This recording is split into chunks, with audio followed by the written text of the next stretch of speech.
All right, we'll start in a minute.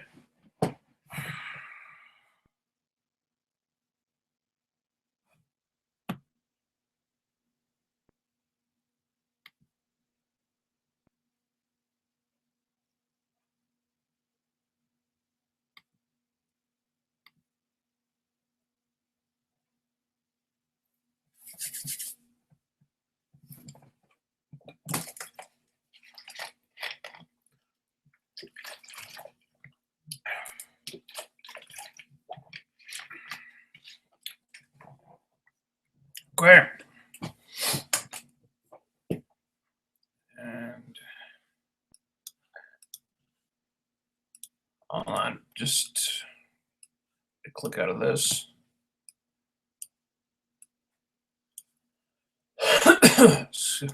Sorry.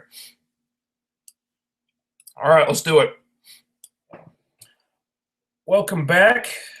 Before anyone asks, I realized I know last time I said that I was going to wait for the DVDs to come out before I checked out Daredevil, but I realized pretty quickly that the spoilers were going to be unavoidable unless I stayed off social media completely, Twitter, Tumblr, whatever.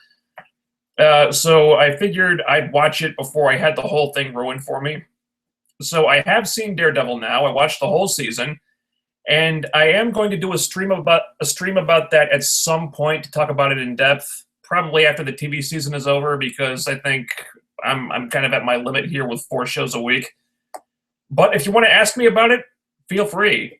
I'd love to talk about it now. But I'll wait to go into detail about it another time. In the meantime, until then, for tonight, we've got a full plate because we've got S.H.I.E.L.D., we've got Arrow, Flash, and Gotham. So let's not waste any time. Let's get right down to it. And as usual, we're going to start with Gotham.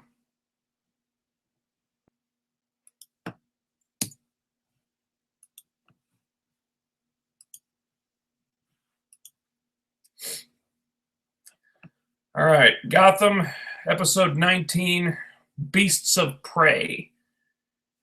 In the A-plot, Gordon is investigating a murder case that a uni came to him with. In the B-plot, Fish Mooney hatches a plan to escape from Dalmacher's Island. In the C-plot, Bruce tries to track down the guy who stabbed Alfred. And in the D-plot, Penguin tries to buy a bar, which turns out to be a little more important than it sounds. After the Tales from the Crypt garbage that happened last time, it didn't appear as if this show could get much worse. Maybe they finally reached the bottom of the barrel or something, because it does seem like some tweaks have been made in an effort to pull Gotham out of the hole it's been digging itself into. But the writers didn't learn too much during that little hiatus, apparently, because they're still splitting their focus between a million different things. But what makes it work slightly better this time is them making everything more serialized. Nothing is standalone here. Everything is servicing some kind of larger plot. So we don't have to necessarily get closure on any one thing. So not being able to devote the proper amount of time to any one side story becomes a little less of an issue. Damn it. Sorry.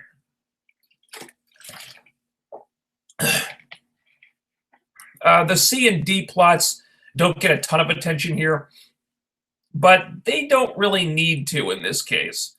What they got was enough to cover everything, I think. And there was nothing really terrible about either of them, to be honest. The one thing I didn't like so much was Bruce and Selina, two 12-year-olds trying to pump a grown-ass man for information. I guess he was still out of it from whatever drugs he was taking, but still, this came off unintentionally funny to me. But I actually did like the ending a lot, with Bruce considering, like, honestly considering pushing the guy out the window, but then deciding not to, only for Selina to then push him out the window herself. That felt very true to the Batman-Catwoman dynamic. You know, Batman cares about justice and the law, and there's always that line that he refuses to cross. But Catwoman is a lot more morally gray, and she'll cross that line and not really give a fuck, which is what makes the relationship so complicated. And that felt right to me. And the Bruce and Selina stuff is usually one of the things this show gets right. Not much to say about the Penguin stuff this week. He exercises his thug muscles to become a silent partner at a bar that Don Maroney frequents.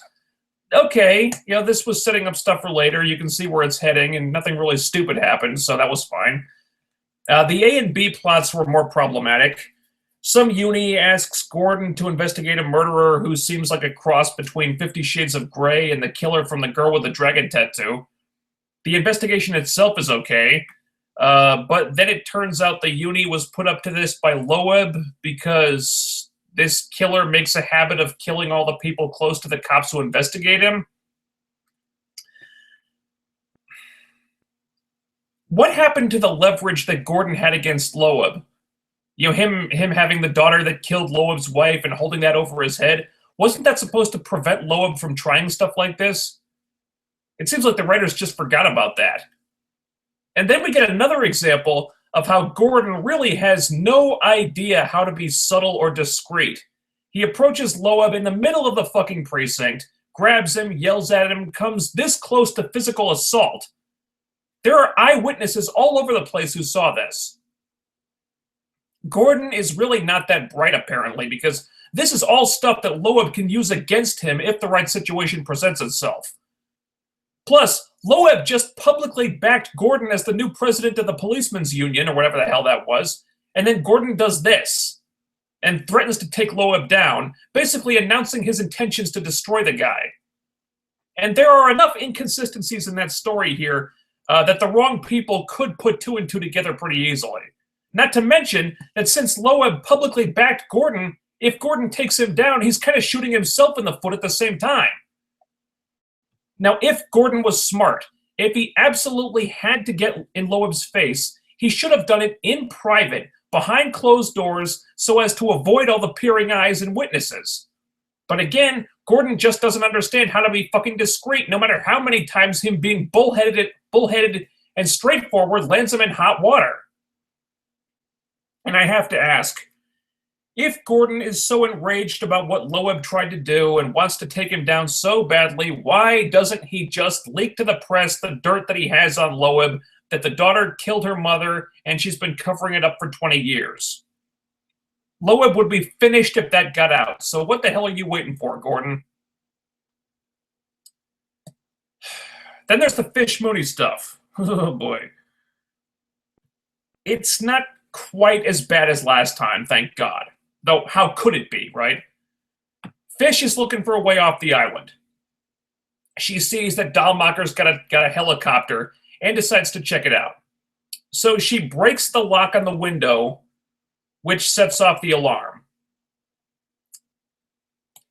So she goes out the window, and she decides to casually stroll toward the helicopter with the alarm going off until security guys with guns show up and stop her.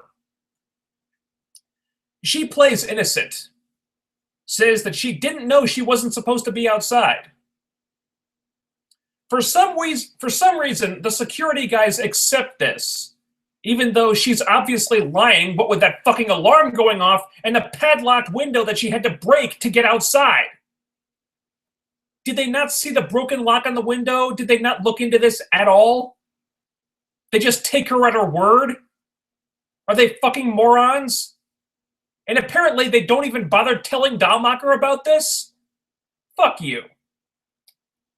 Right, then Fish tries to get some keys out of Dahlmacher's office, but he catches her in there. She gets out of this by acting like a meek little lamb who is suddenly so terrified of the Frankenstein shit that he's doing that she'd rather sneak into his office and find a weapon to kill herself with rather than deal with that. For some reason, he believes this horse shit, even though Fish was previously such an unimaginable badass that she gouged out her own eyeball just so he couldn't have it, who strong-armed him into making her his chief lieutenant or whatever. Now suddenly she's acting all weak and spineless and scared for her life, not like herself at all. And he doesn't think there's anything weird about this? He doesn't even tell her to turn out her pockets or something? Come on, guys! Ugh. Beyond that idiocy, the actual escape from the island was okay. Fish tricks the big killer thug dudes into distracting the security guys, so she and the other prisoners can get to the helicopter, which she knows how to pilot, apparently. But, all right, I can buy this. That seemed like a reasonably thought-out plan, at least by Gotham standards. But when she and the thug dudes left the basement, went to the upstairs window, and she gave them the keys to the boat and told them to get to the boat, get it ready, and wait for her because she was going back down to the basement to get what's-his-face, when they could have just brought him with them when they left the basement the first time. The thug dudes probably should have guessed that something was up at that point. Like maybe she was playing them or had something else going on or somehow. But this was far from the stupidest thing that's happened in this storyline. So based on what's come before, I think I can forgive that little detail. This was by no means a great episode or even a particularly good episode or an interesting episode, but it was less stupid than a lot of the shit they were doing before the break. I wouldn't call it a huge improvement or anything, but the innumerable side stories seemed to work better with them all being serialized, and the case of the week tied into the plot with Loeb. The A and B plots are still problematic, but there was nothing as offensively terrible as the Frankenstein shit they did last time. I know I'm dimming it with faint praise here, but faint praise is the only kind of praise I have for Gotham at this point. The stupidity levels were toned down a bit this week, and for this show, that's about the best we can hope for right now.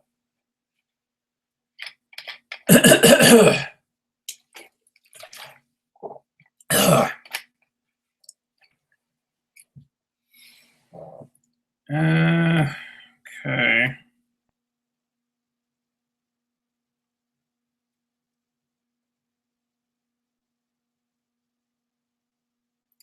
That gaming asshole. Yay, Gotham. I really hope you keep reviewing this show, dude. I love it, kinda. I guess it's fun. Is that a joke?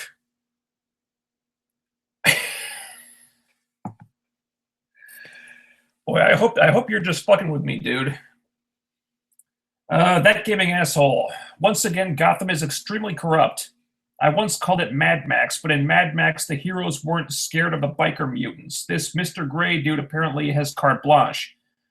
I must say I like the ogre concept, though. Basically, he's a guy who wants to have a serious relationship who gets so angry at party girls that he kills them. It's almost kind of pathetic. Yeah. I didn't have a problem with the ogre guy. I don't know why they call him the ogre, but he was far from the worst thing about this episode. Generally, I thought that subplot was okay. Adam Avivi. Gotham seems like it would be a better show if it was on Netflix. Well, they wouldn't have to worry about studio interference if that were the case.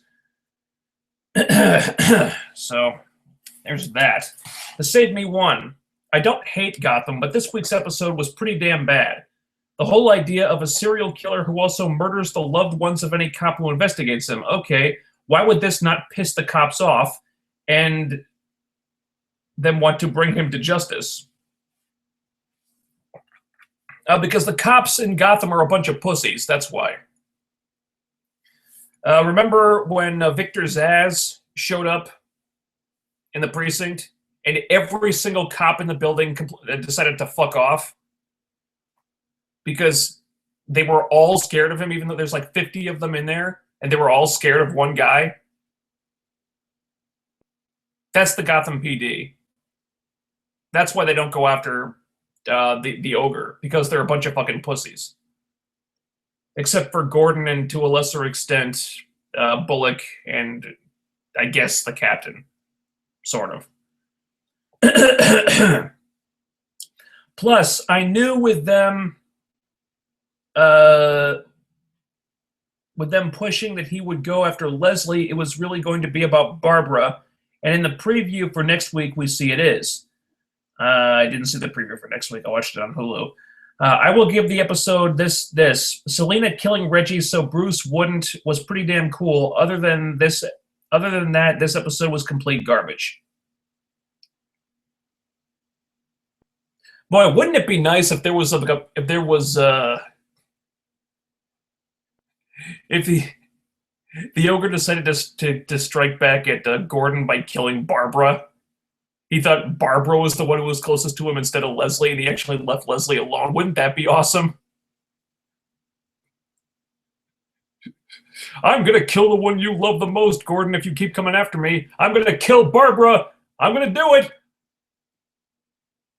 Nah, I'm going to come after you anyway, dude. You just go right ahead. Do what you got to do. That'd be a way out of the Barbara dilemma, wouldn't it?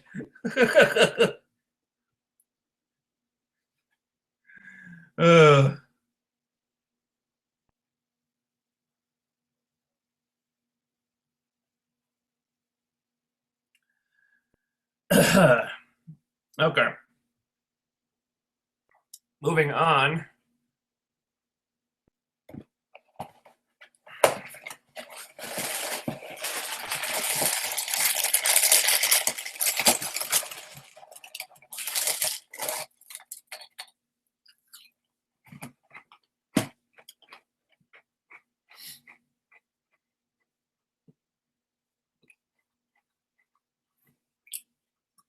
All right.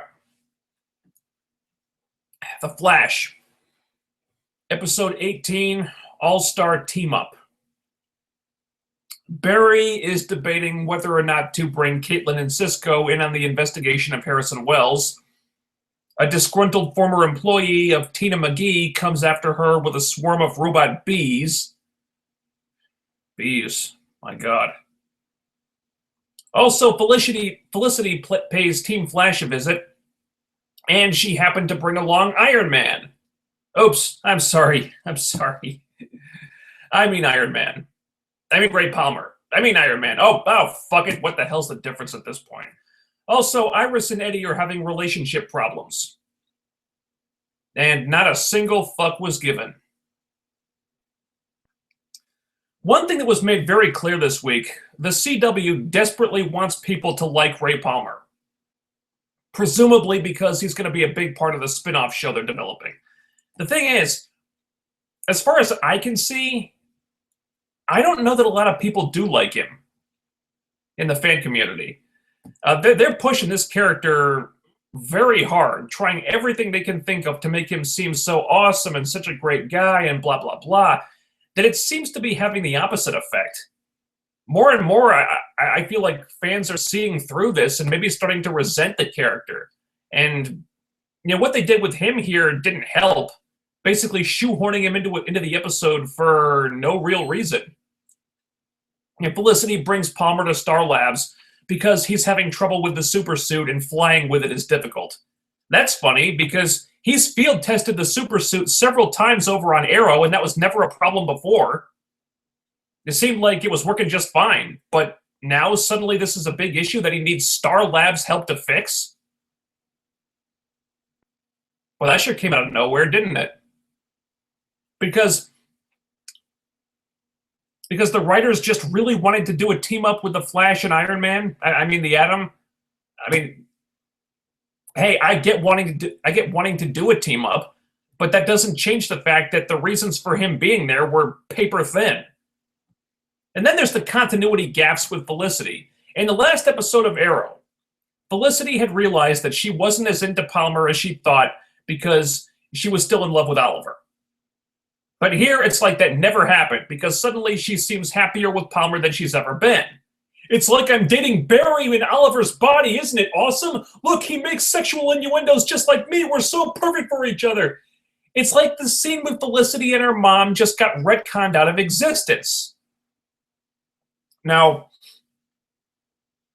to be fair, okay, Elsa Morty told me on Twitter, she was nice enough to clue me in on this. Apparently, the producers admitted that they screwed up the timing here, and this episode of The Flash takes place before that episode of Arrow. Okay, that's understandable. Mistakes do happen. You know, they admitted it. They screwed up here. I won't give them too much shit for this, but it does make for a pretty confusing timeline here, regardless. And it kind of felt like the network was just pointing at Ray Palmer and going, see, you guys love Felicity, right? Well, she likes Ray Palmer, so you should too. You should too. Love him, because he's a big part of the spinoff we're working on. You know, they didn't really have a good reason for him to show up. The whole thing just felt pretty sloppy and poorly executed, in my opinion. And it's not like Palmer being on the show really amounts to much. I mean, sure, the special effects with the suit in action are impressive, but what did he really do here? He lured some of the robot bees away because the bees can't penetrate the suit, because he now has a faceplate that covers his entire face, even though he hasn't used that before or since. And then he lets them chase him into the bay, and the suit shorts out, because apparently it's not waterproof. Yeah, think about that for a minute. The Atom suit shorts out if it gets wet. So what was Palmer going to do if he got caught in the rain? I'm just asking. All right, then he figures out how to make the suit's power source work better. Apparently, the trick was to make the power source smaller, which I thought was the same lesson he learned when he used that nanotech to make his blood clot smaller. I mean, really, it's kind of the same thing over again. Just the same lesson, and he learned it twice. So from a creative standpoint, why did Palmer need to be in this episode? Did he really need to be there? I don't think he did. Even Felicity being there was kind of unnecessary if you think about it. I mean, okay, she gives Barry some advice about trusting Caitlin and Cisco, which was basically the same thing that Joe was telling him. And then she has that little showdown with the bee lady where they're both jockeying for control of the robot bees that have Barry trapped. And it basically just comes down to who can type faster. And Barry wouldn't even have needed her to do that in the first place if he hadn't been acting like a goddamn idiot again. This is so fucking annoying. First, they do this really cool opening sequence, okay? Where Barry is actually being smart and using his powers like the fucking Flash should be using them. They're chasing after these criminals in a car, and Barry is so fast that he can pull one out of the car and put them in the squad car, or whatever it was, and then take Joe out of the squad car, put him in the other car so he can arrest the other criminal. And he makes it look like the easiest thing in the world. Why? Because for the Flash, taking down guys like this should be the easiest thing in the world. And this is actually a really cool sequence. But then, Barry just reverts to form again. He finds the bee lady, and he could just run at her really fast and knock her the fuck out before she can do anything to him. But instead, what does he do? He makes the same goddamn mistake that he always fucking makes. He tries to talk to her instead. Oh, I can't imagine what it's like to have someone betray you like that, and yada yada. And wouldn't you know it, guys, because he wasted time doing this, instead of just taking her out in the blink of an eye, he gave her the chance to attack him with another swarm of bees.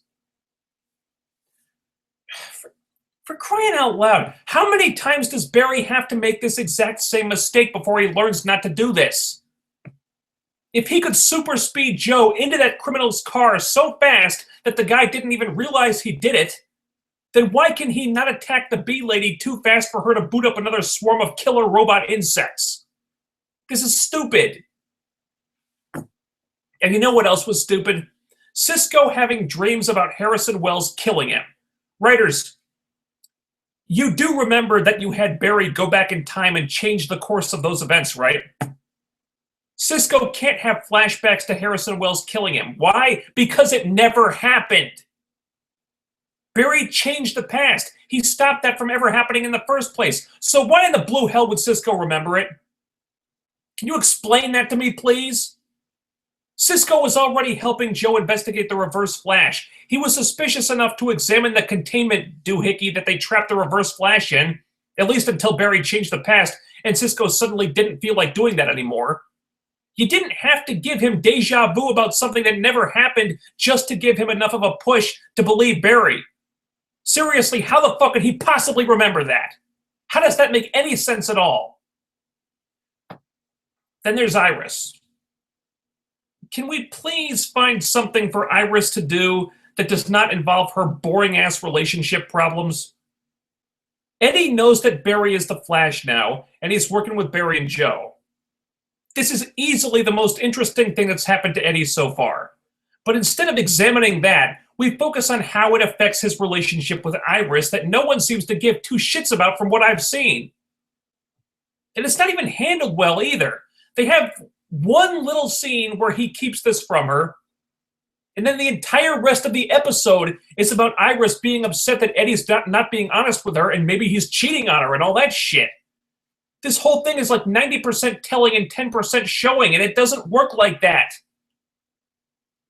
How about you do an Eddie Thawne-centric episode that's all about him coming to grips with Barry being the Flash and keeping it from Iris, and her slowly starting to think that he's hiding something from her by the end of the episode? Wouldn't that work better? Instead, Iris is getting upset with him because of stuff that mostly happens off-screen. And come to think of it, that's been one of the biggest problems with this whole love triangle storyline since the show started.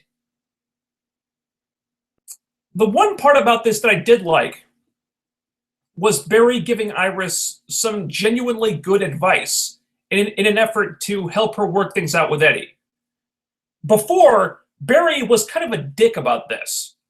He made out with Iris when the Weather Wizard attacked the city with that giant tsunami, and then when he changed the timeline, he tried to get Iris to get Iris to admit that she has feelings for him, and maybe he had reason to think that she did, but still, she's in a relationship with a guy who is Barry's colleague and sort of his friend. Eddie had been cool with Barry for the most part. You know, he'd been nice to Barry, hadn't been a dick to Barry. And then Barry basically tried to steal his girl. But here, Barry tries to help Eddie out. He comes up with a reason for why Eddie would be keeping things from Iris, and it seems like a good reason. This actually made it look like Barry had grown and matured a little bit. You know, he did make an honest attempt to help them fix their relationship here. Wasn't his fault it didn't work. And frankly, the most unlikable character in this situation ended up being Iris herself. This episode felt like a bunch of good ideas that were ruined by bad execution. You know, Cisco believing Barry about Wells would have worked just fine without them trying to motivate him with flashbacks of something that never happened in the first place. The Atom teaming up with the Flash would have been cool if they'd had a good reason for Palmer to be there, but they really didn't. Even Felicity showing up felt kind of pointless. It was like they just put her in there for fan service. You know, the villain was pretty damn silly with her cartoonish bee robots and all the bee-related puns they kept having her say. You know, Mark Hamill could have pulled that off and made it work. This woman, she just didn't. And the more the writers try to give Iris relationship problems, the more I just don't give a shit about them because of how poorly they're handled. This felt like something that probably sounded like a good idea when they were breaking the story, but in trying to actually pull it off, it just didn't come together well. And yeah, I didn't like this episode.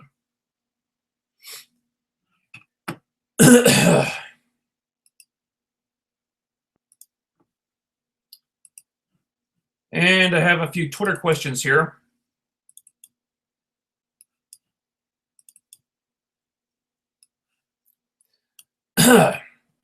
At Pedro Lunian says, after this, Ray will use the bee and become the real Atom.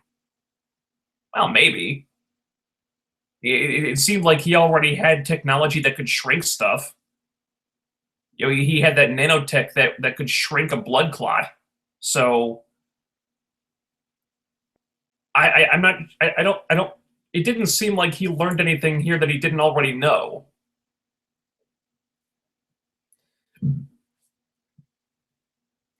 Having memories of a timeline that doesn't exist anymore is weird. Is Iris having memories of that timeline? Well, not yet. I would hope she would, because if it's just Cisco having flashbacks, then that's really fucking convenient. I mean, if it's just him having the flashbacks, then why isn't everyone having them? You know? Is it because of like a traumatic experience? Because the captain was mortally wounded, and is he going to remember that now? And so far, it's just Cisco, which doesn't make any sense at all. This was the Ray Palmer appreciation episode. He is now a mix of Oliver, Barry, Felicity, and Cisco. Hated this episode. Yeah, they were pushing Ray really hard here, and it was kind of obvious that they were going a little overboard and trying to make him the most likable guy ever. And it's kind of the John Cena effect, where they try so hard to make people like him that they just end up resenting him. And see, at Victor Redmond says, I figured they were going with this singular timeline approach here, which is why Wells is constantly monitoring the future. So maybe the tsunami, Cisco's murder, etc., were meant to be. Then these visions might be the universe correcting itself. If it's the universe correcting itself, that would kind of sort of explain why Cisco had a near-death experience. How the bees stung him and he almost died. But if that's the case, then wouldn't he keep having near-death experiences until something kills him? Wouldn't the captain be mortally wounded again? Maybe. But it hasn't happened yet.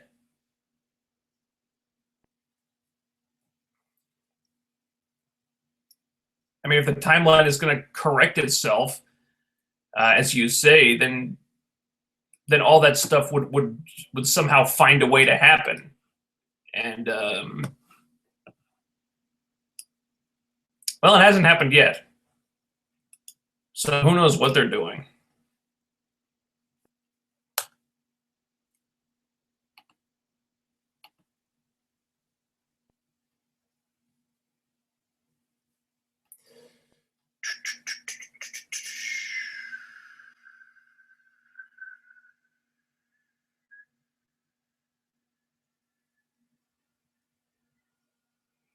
Okay. Strippin 19. I think Eobard's plan is to make a world of metahumans. My reason for this is because in the WonderCon trailer they showed General Eiling, didn't know how to spell his name, walking down a hall with blue skin, making me think that Grodd and Eobard have turned him into an icicle, a meta with ice powers. That would also explain how Cisco and Caitlin get their powers for season 2. Oh, seriously, again with the fucking phone. God damn, it's been ringing all fucking day. Okay. Yeah, possibly. I don't see how it benefits Eobard Thawne to create a world where everyone is a metahuman. Because if everyone has powers, then that makes him a lot less special. And it makes it a lot harder for him to do whatever evil shit he's involved in. Maybe I could see him maybe wanting to create metahumans in the present for some reason. Not sure why, but it's possible. Maybe he's running experiments or something, and Grodd could be a part of that. But if General Eiling is still alive, that's cool. I thought he was a good villain. I was disappointed when they killed him off.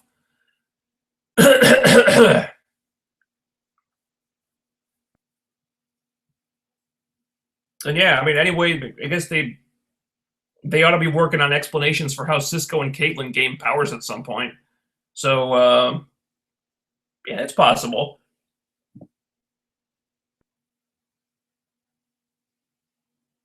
That gaming asshole. They had a chance to say bees, my god, and they didn't. -5 stars. Yeah. And they didn't even bother with, not the bees, not the bees! What a wasted opportunity.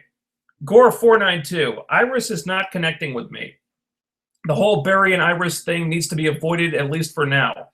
And the whole Ray Palmer character is so awkward. The CW is trying way too hard to push this character, in my opinion. Yeah, agree on both counts. Iris needs some character surgery, because what they're doing with her is just not resonating with me, and I don't think it's resonating for a lot of people. And again, Ray Palmer is just there.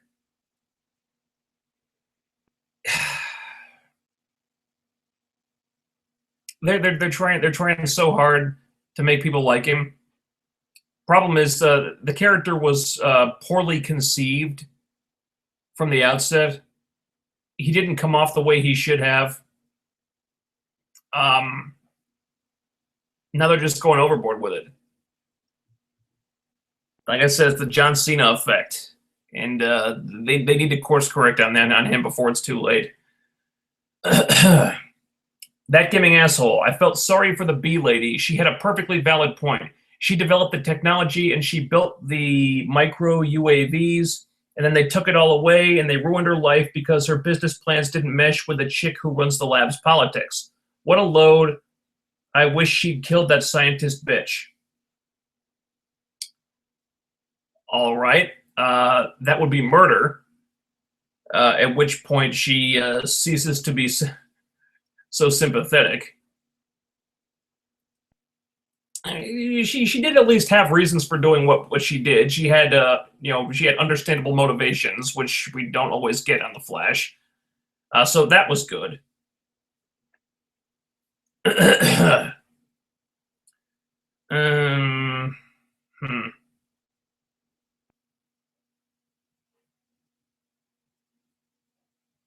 An arrow. Okay, Gore492. The whole Cisco flashbacks crap was so stupid and made no sense. Have no idea how the writers felt this made any sense. Yeah, I agree. I don't get it either. Hopefully there'll be some kind of explanation for this, but I don't see how. Unless everyone starts having flashbacks to the timeline that didn't happen, in which case you could say maybe the Speed Force is connecting the two different timelines, or maybe we split off into two separate ones, but there's some kind of connective tissue between them or something. I don't know. I really don't know. Right now it makes no sense to me at all. I don't get it.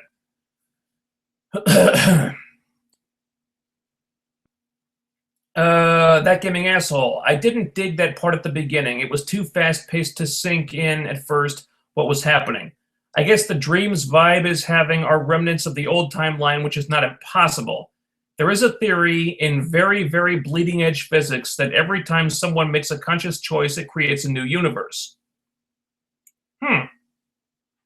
So Barry may not be time-traveling, but dimension-hopping. If that's the case, then Vibe may be seeing the remnants of this other universe, which is connected to his via Barry. Okay, if Barry was dimension hopping, then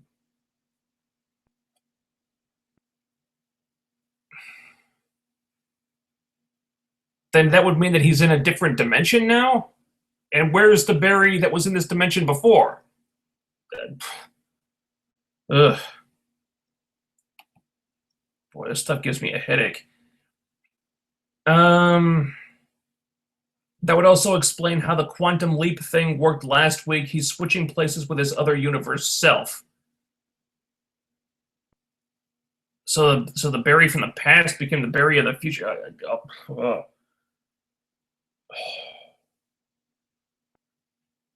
Oh crap, my head hurts. I got a headache just trying to figure this stuff out. Let's see, Shield. That gaming asshole. Iris continues to be a shrew. God, I hate her. I hate the way people write girlfriends and wives on TV. They never seem to grasp that their husbands or boyfriends have to have a life beyond them. The only one that doesn't do this is Layla on Arrow and Mia from Fast and Furious. That's two that I know of in all of fiction. Think about that. In all of fiction, really? Wow. And there are probably other examples of it. I agree. Iris is not seeming so so likable right now.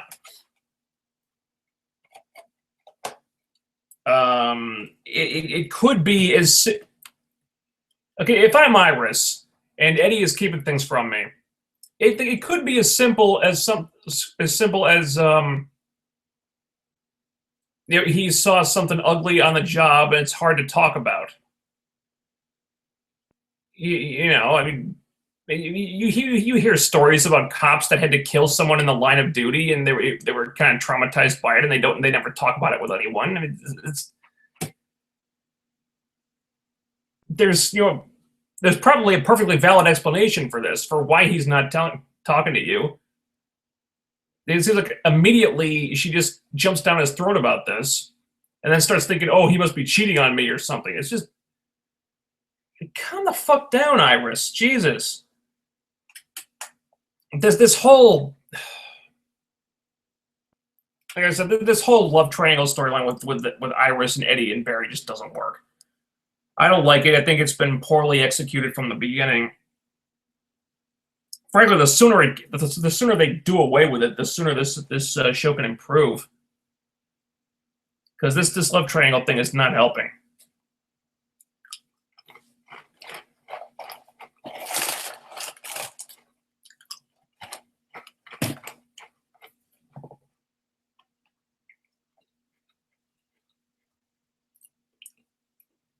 All right. Moving on. Arrow. Season 3, episode 19. Broken Arrow. Roy goes to prison for being the Arrow. Quentin Lance raids the Arrow cave. Then a metahuman shows up, forcing Oliver to go to Ray Palmer for help. Roy is fatally stabbed by a prison guard. But then it turns out that he faked his death, and he leaves town to protect Oliver's secret. Then Ra's al Ghul stabs Thea, which looked a lot more fatal than when he stabbed Oliver. A lot of people getting stabbed on this show lately. What's with that? First things first. Quentin Lance is not a blind idiot this week. He's never fooled into thinking that Roy is the Arrow.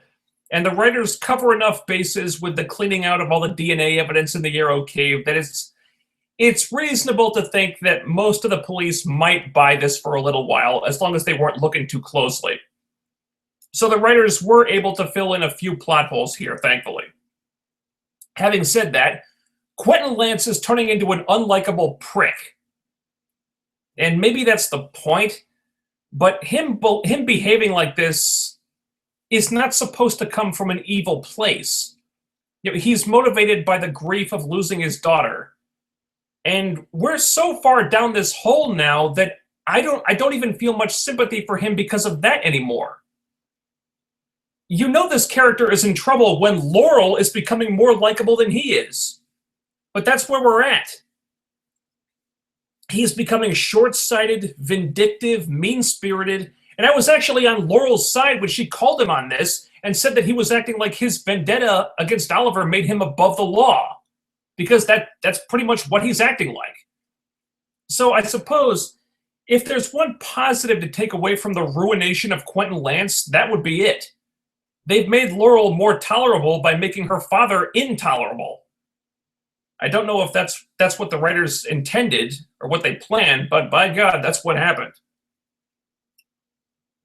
Another positive, believe it or not, was the Ray Palmer stuff. Now, granted, it was really hard not to think Iron Man versus Cyclops when he was fighting the metahuman. Let's face it, that's basically what it was. But one thing this episode can definitely put in the win column is that it succeeded in making Ray Palmer a lot more likable. probably the most likable he's been since he first showed up, actually. For the first time, they struck the right note with this character, and we finally see him as we needed to see him. He's not acting like a creepy stalker. They're not making him out to be some kind of perfect wish fulfillment boyfriend in the yin to Felicity's yang. We see him being human here. He's a guy with good intentions. He's a good man, but is flawed just like everyone else. He's, a little naive. He's a guy who wants to be a hero, but he's still figuring out how to do that and making some mistakes along the way. And, when the suits linked to Oliver got cut while he was fighting not Cyclops, and Oliver was telling him that it was up to him to finish this guy, and he had to really be a hero now, and he was trying to encourage him to really man up and fight the dude, I actually started rooting for Ray Palmer here. And I did not expect that. So, in my opinion, this was a big step in the right direction for that character. And yes, again, there's continuity gaffes with Felicity because now they're referencing the unreturned I love you, and it's awkward between them now when this was never mentioned or addressed in The Flash the night before. Yes, it's confusing, but I'm not going to harp on it too much. The producers owned up to this mistake, and I respect that, so I'll let it slide. But the best stuff here, by far, was the Roy story. From an emotional standpoint, just about everything here worked. You understand Roy's motivation. He's doing this, taking the fall for Oliver, partly because he wants to pay Oliver back for saving his life, and partly because he thinks it's what he deserves for killing that cop last season. So it makes sense that he would do what he's doing, and at the same time, you're tying up every loose end there is with his character, so things don't feel like they're left unresolved when what happens. This was all really well handled. And it's a shame that it had to compete for screen time with the metahuman subplot because this really could have had a whole episode devoted to it. And when the death happened, they got me. They wrapped him up enough to an extent that that could have been when he died, and I buy it. I wasn't 100% convinced that it was real because it seemed like an anticlimactic way to kill Roy off. But I wasn't sure if it was a fake out either. So this really had me guessing. And the truth behind the fake out and how they set that up, that was kind of a stretch. You had to take this with a grain of salt. And yes, it does feel like a bit of a take back. But ultimately, I accepted it because the rest of the storyline was so well handled. So Roy fakes his death. Oliver is exonerated. But if Roy is found to be alive, the jig is up, so he has to leave town. And as it turns out, this is for real. Colton Haynes may come back for more appearances, but the producers said this, he's not a series regular anymore. And I don't know whose decision that was, but it sucks because there was so much more they could have done with Arsenal. I'm going to miss that character. But the silver lining here is that they gave him a really good send-off. They wrapped him up nicely, and they gave his character a good amount of closure. So his exit doesn't feel cheap. It's emotionally affecting and powerful like it should be. But then the big shocker, Ra's al Ghul shows up in Thea's apartment and mortally stabs her. My mouth fell open here. I couldn't believe it. One of the most surprising moments of the season, easily. This was a great swerve. However, with that line about how Oliver is going to beg Ra's in the promo for next week, basically spoiling that they're doing the Lazarus Pit, I don't think she's gonna die. Or if she does, I'm pretty sure she's coming back. Which does take some of the punch out of this, but not enough to ruin it. This was still a really terrific moment. And after the whole tease of killing Roy, only to do this instead, from out of nowhere, I did not see this one coming at all. Probably the weakest part of the episode was the flashbacks. I just didn't think these were very good. Oliver and the Yamashiros are trying to stop a deadly virus from being released in Hong Kong, so they steal the vaccine. And that whole thing basically amounts to them opening a locked door, walking down an empty hallway, Oliver putting a sleeper hold on one guard, them grabbing the vaccine and walking out.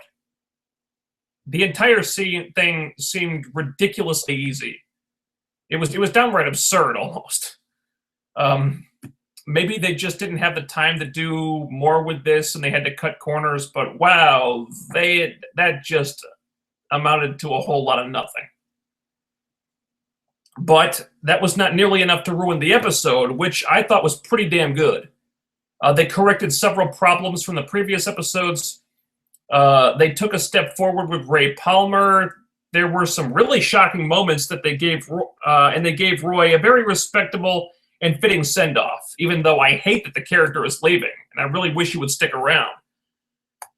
My one major criticism here is that I just hate what they're doing with Quentin Lance right now.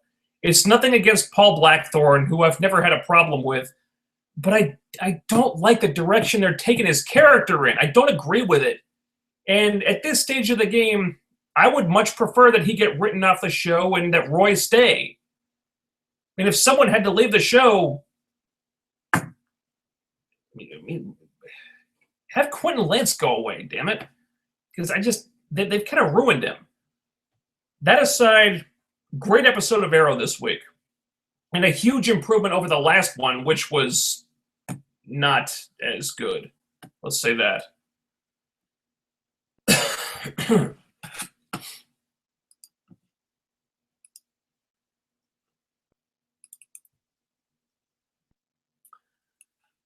Twitter questions. At Pedro, I said, looks like we're doing the Lazarus Pit next week, so I highly doubt this is permanent. Really shocking moment, though.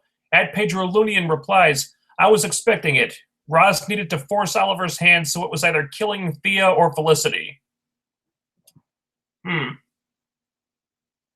Yeah, maybe should have seen that coming. But still, I thought the tease was very... I thought it was very well done how they teased killing Roy only to kill someone else instead. It's a great way to divert your attention, so I did not expect it. I say a superhuman who shoots red laser beams from his eyes. That seems kind of familiar. At Pedro Lunian says, it was a fight between Cyclops and Iron Man. Even DC loves Marvel. Yeah. Maybe not all the time. Although, funny thing, I think the person who runs the Arrow, like the Arrow website, I guess it's a fan site, arrowtv.com or something like that. They actually put out a tweet saying how great Daredevil is. It says, I know it's Marvel, but Daredevil's really good, you guys. Which is kind of funny to see because the person who runs that account likes to take pot shots at the Marvel shows from time to time. Subtle ones, but you know what he's doing. You know what he's doing. I say Laurel calling Quentin on his bullshit kind of makes me like Laurel a little bit. I feel conflicted. At Pedro Lunian replied, he made Captain because Oliver caught the bad guys and Quentin got the praise for it. And to an extent, yes. Although I think in the season 2 finale, Quentin, he was kind of taking charge of things. I forget what happened to the captain, but yeah, he did kind of step up and kind of be a leader of sorts in the police department during that crisis. So I can understand how he would get promoted. Excuse me. I say, cops, Roy Harper, why is this suit made to fit someone 6 inches taller than you? Roy, no reason, but I'm totally the Arrow, just book me. At Pedro Lunian says, worst, many people have seen Roy and the Arrow stand side by side. Yes, you're right. Like a lot of the cops must have been in that precinct when it was attacked a couple of episodes ago. I think Roy was there, wasn't he? Plus, I mean, they've seen like police footage, like news footage and stuff of Arrow and Arsenal and stuff, and enough people have seen them together. And again, Quentin already knew that Roy was Arsenal. I mean, it's even with the doctoring of the DNA evidence, it was going to be a hard sell. I think it was enough to fool the cops in the short term, but they didn't have to look into that too closely to see that things weren't adding up. So I guess Roy was lucky that he faked his death so quickly, because I don't think that would have lasted for very long. I say things are awkward with Ray and Felicity because of the unreturned I love you. Why weren't they awkward on The Flash yesterday? Pat Pedro Ludian says he just saw that Oliver and Felicity are way more than just friends, but on The Flash it was like this scene never happened. Yeah, well, again, the continuity gaffes. That episode of Flash happened before that episode of Arrow.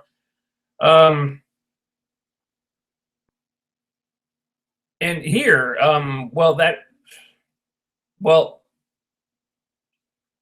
this happened after the episode, after she showed up on the Flash. So that wouldn't have happened anyway. Excuse me.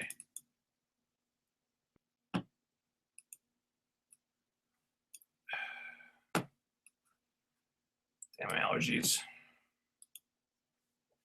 A second.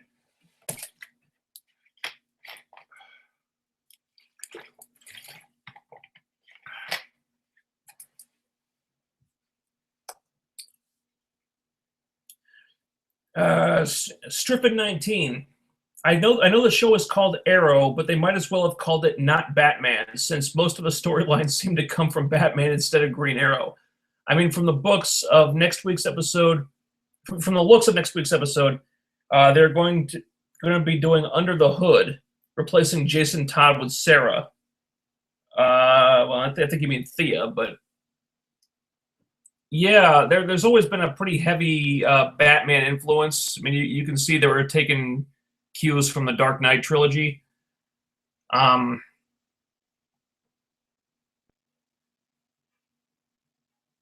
It's not hard to see why. I mean, Batman has a very rich history to draw from, and Green Arrow is not that big a character.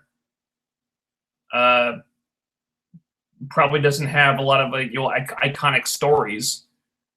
Certainly not as many as Batman does. So if they want to take inspiration from Batman stories and kind of repurpose them for Arrow, you know what? I'm okay with it. It does get hard to ignore sometimes, though. That gaming asshole. I think this episode is set before the events of the Arrow episode. Wait, no, sorry, that's Flash. Excuse me. Okay, newest first.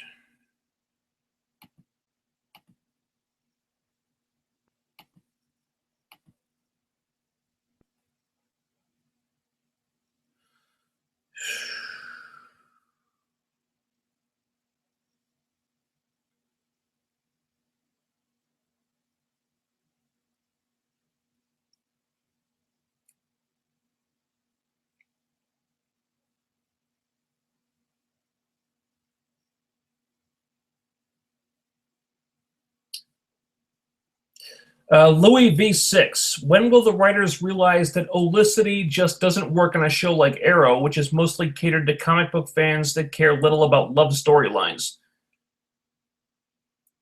Oh, I completely disagree. That the whole olicity relationship is extremely popular. I mean, they have trending topics that trend on Twitter almost weekly. These olicity people.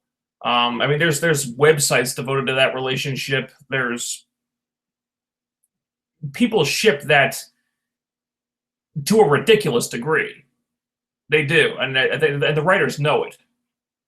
That's why it's become the main, love storyline of the show. It's very, very popular.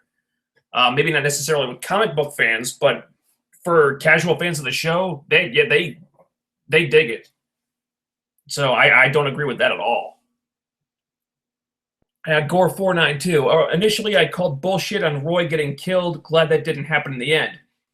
Thea dying was a good swerve by the writers. It looks like Thea is going in the pit, and I would guess that the only way that Thea comes back from her sanity is by Roy bringing her back. Yeah, I saw a promo for next week. It did look like Thea might. Well, she wasn't going to be the same. She was going to be different now. After coming back from the Lazarus pit, which I would expect. You know, coming back to life, coming back from death. It's not something that's you're going to walk away from unscathed. And I think the producers did say that Roy would make another appearance this season. Not as a regular, but he'll make guest appearances from time to time, hopefully. And so they did say he'd show up at least once.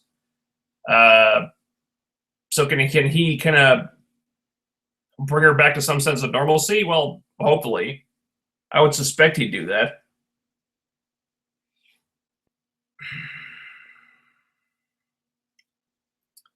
Oh boy, Kosteletius, fuck, marry, kill. Huntress, Cupid, or Isabel Rochev? Wow.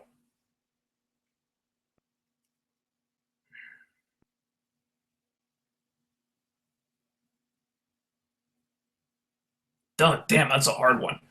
I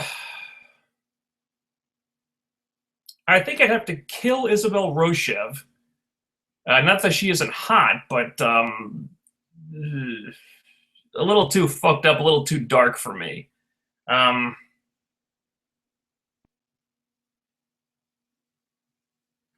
guess I'd fuck Huntress because, damn, that woman is sexy as hell. And I guess I'd marry Cupid. For one, that woman gets attached. And you can probably count on her never cheating on you, because once she sets her sights on a guy, she's got a laser focus.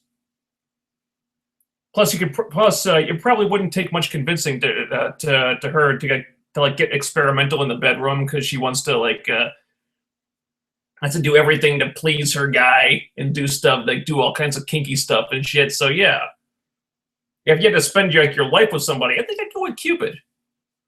Excuse me. That gaming asshole. I remember last night I was thinking that if Quentin was trying to fool the Arrow team by lying, then he should be fired. But it turned out that it was the other way around.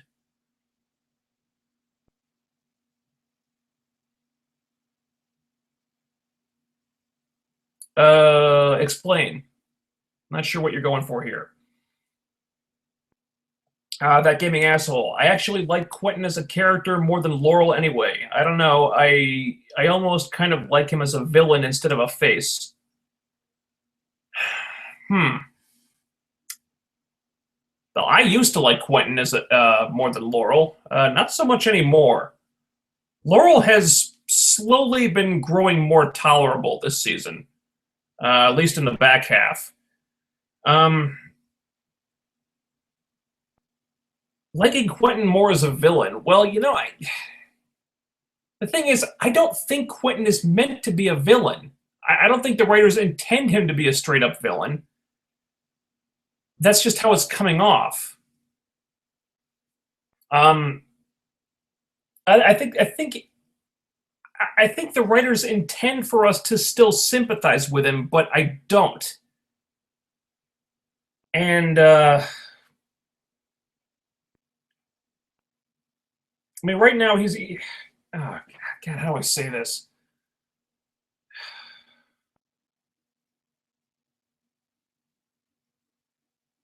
If they want him to be a straight-up villain, he would have to do more, morally questionable things, like, say, for example, planting evidence. If he's really just desperate to bring Oliver in, you'll find some arrows or something like that, and plant it in Thea's apartment where Oliver is living. You put it there and said, "Hey, found this bag of arrowheads, you son of a bitch, and so I'm bringing your ass in," and stuff like that. You're going outside the law to find ways of proving that Oliver is the Arrow. He hasn't done that yet. I think he's getting a little closer. He's he's kind of towing the line between legality and illegality in his efforts to prove that Oliver is the Arrow. But he hasn't crossed that line yet. I think if he were meant to be a villain, he'd have to go over that line and do some bad shit. So right now, I think the writers intend for him to be an antagonist that we sympathize with, but I don't sympathize with him anymore. So something about this character is not working the way the writers want it to, I think.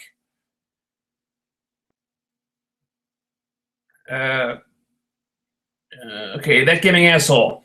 I have no idea who the metahuman guy was. I was talking about it with my girlfriend as the episode was on, and my only guesses were Evil Star, same powers, way different origin and motives, or Tokamak, same powers, but he's a firestorm enemy. Maybe. I don't know who either of those people are. Conduit is a possibility, but they did him on Smallville already. I don't know if they have the rights to him still or not. I don't see why they wouldn't. It's a different show, but it's the same network. I would assume they still have the rights. Yeah, well, your guess is as good as mine. I had no idea who the dude was, except that he had Cyclops powers. That giving asshole. Louis, Olicity is the best thing on Arrow, or one of it anyway. Yeah, I would have to agree. Yeah, the whole Oliver Felicity relationship is one of the things on Arrow that works the best. And most fans really seem to love it.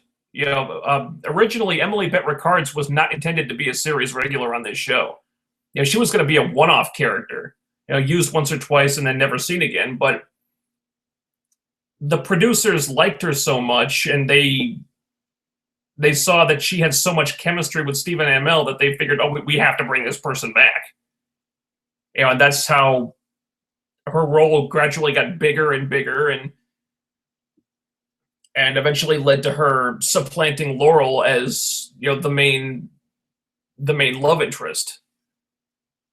Olicity is one of the things on this show that works the best, and it continues to, even though they are reaching a point where they're going to have to pay it off pretty soon.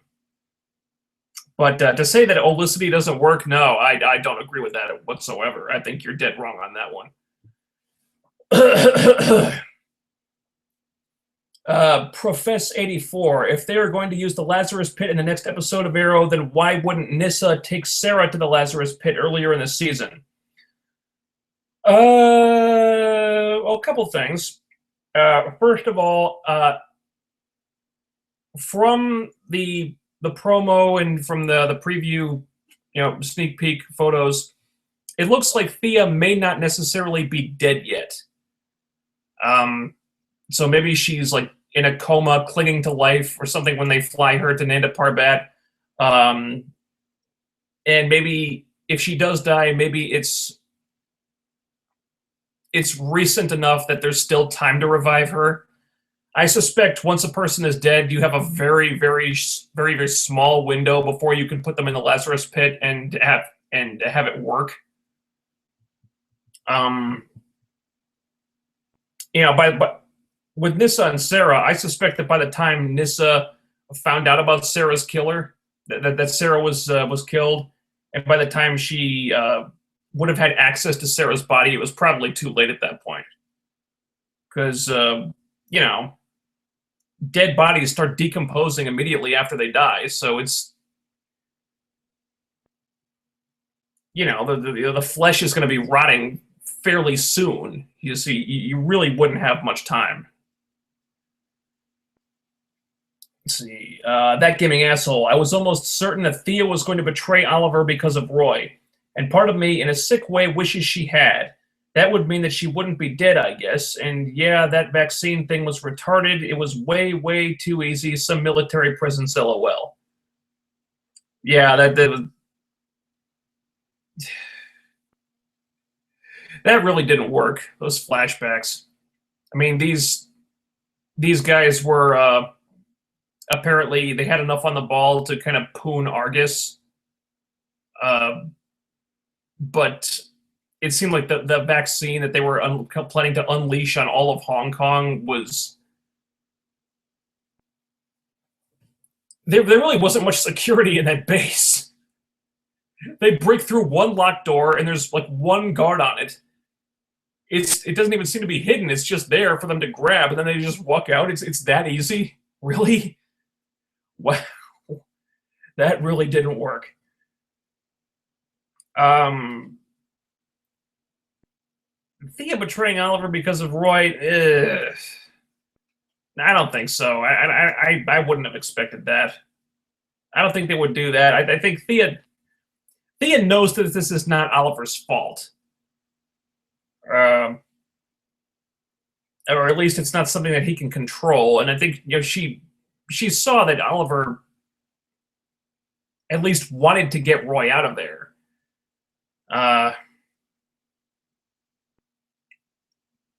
To say that she might betray him because of this, I don't know. I think we're past that. No, I wouldn't think. I don't think she would have done that. I don't think it would have made much sense either. Okay, Louis V6, kind of off topic, but when should we expect Daredevil to be integrated into the show? Oh boy. All right. Well, I said this when we started tonight, but I have seen Daredevil. I've seen the whole series now, and I'm not going to cover it on this show, these weekly live streams, because I think 4 is about my limit. I was doing 5 for a while, and it was too much, because there's a lot that I do to prepare for this. There's a lot of notes I take and stuff, and 4 is about as much as I can handle right now. But I am going to cover Daredevil. I'm going to do at least one live stream. I don't know if I'll do it weekly, but I may do one where I just talk about like the whole series in general, and we can cover everything in depth. Probably once the regular TV season is over, and I've got a little free time when I'm not covering 4 other shows a week. But I will definitely talk about Daredevil. If you guys want to talk about Daredevil now, if you want to ask questions about it, please do, because I'd love to talk about it now. But I'll wait to cover it in detail at another time when the TV season is over.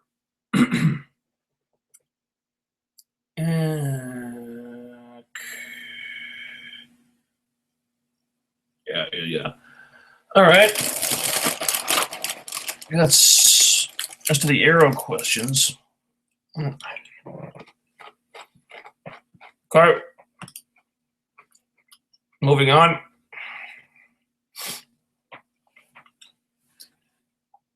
Agents of S.H.I.E.L.D. Season 2, Episode 17, Melinda. Skye finally has her reunion with her mom. Meanwhile, back with S.H.I.E.L.D., we're flashing back to a time when May really wanted to be a mom and was about to start trying to be a mom with her husband when she got called away on a mission in Bahrain with tragic results.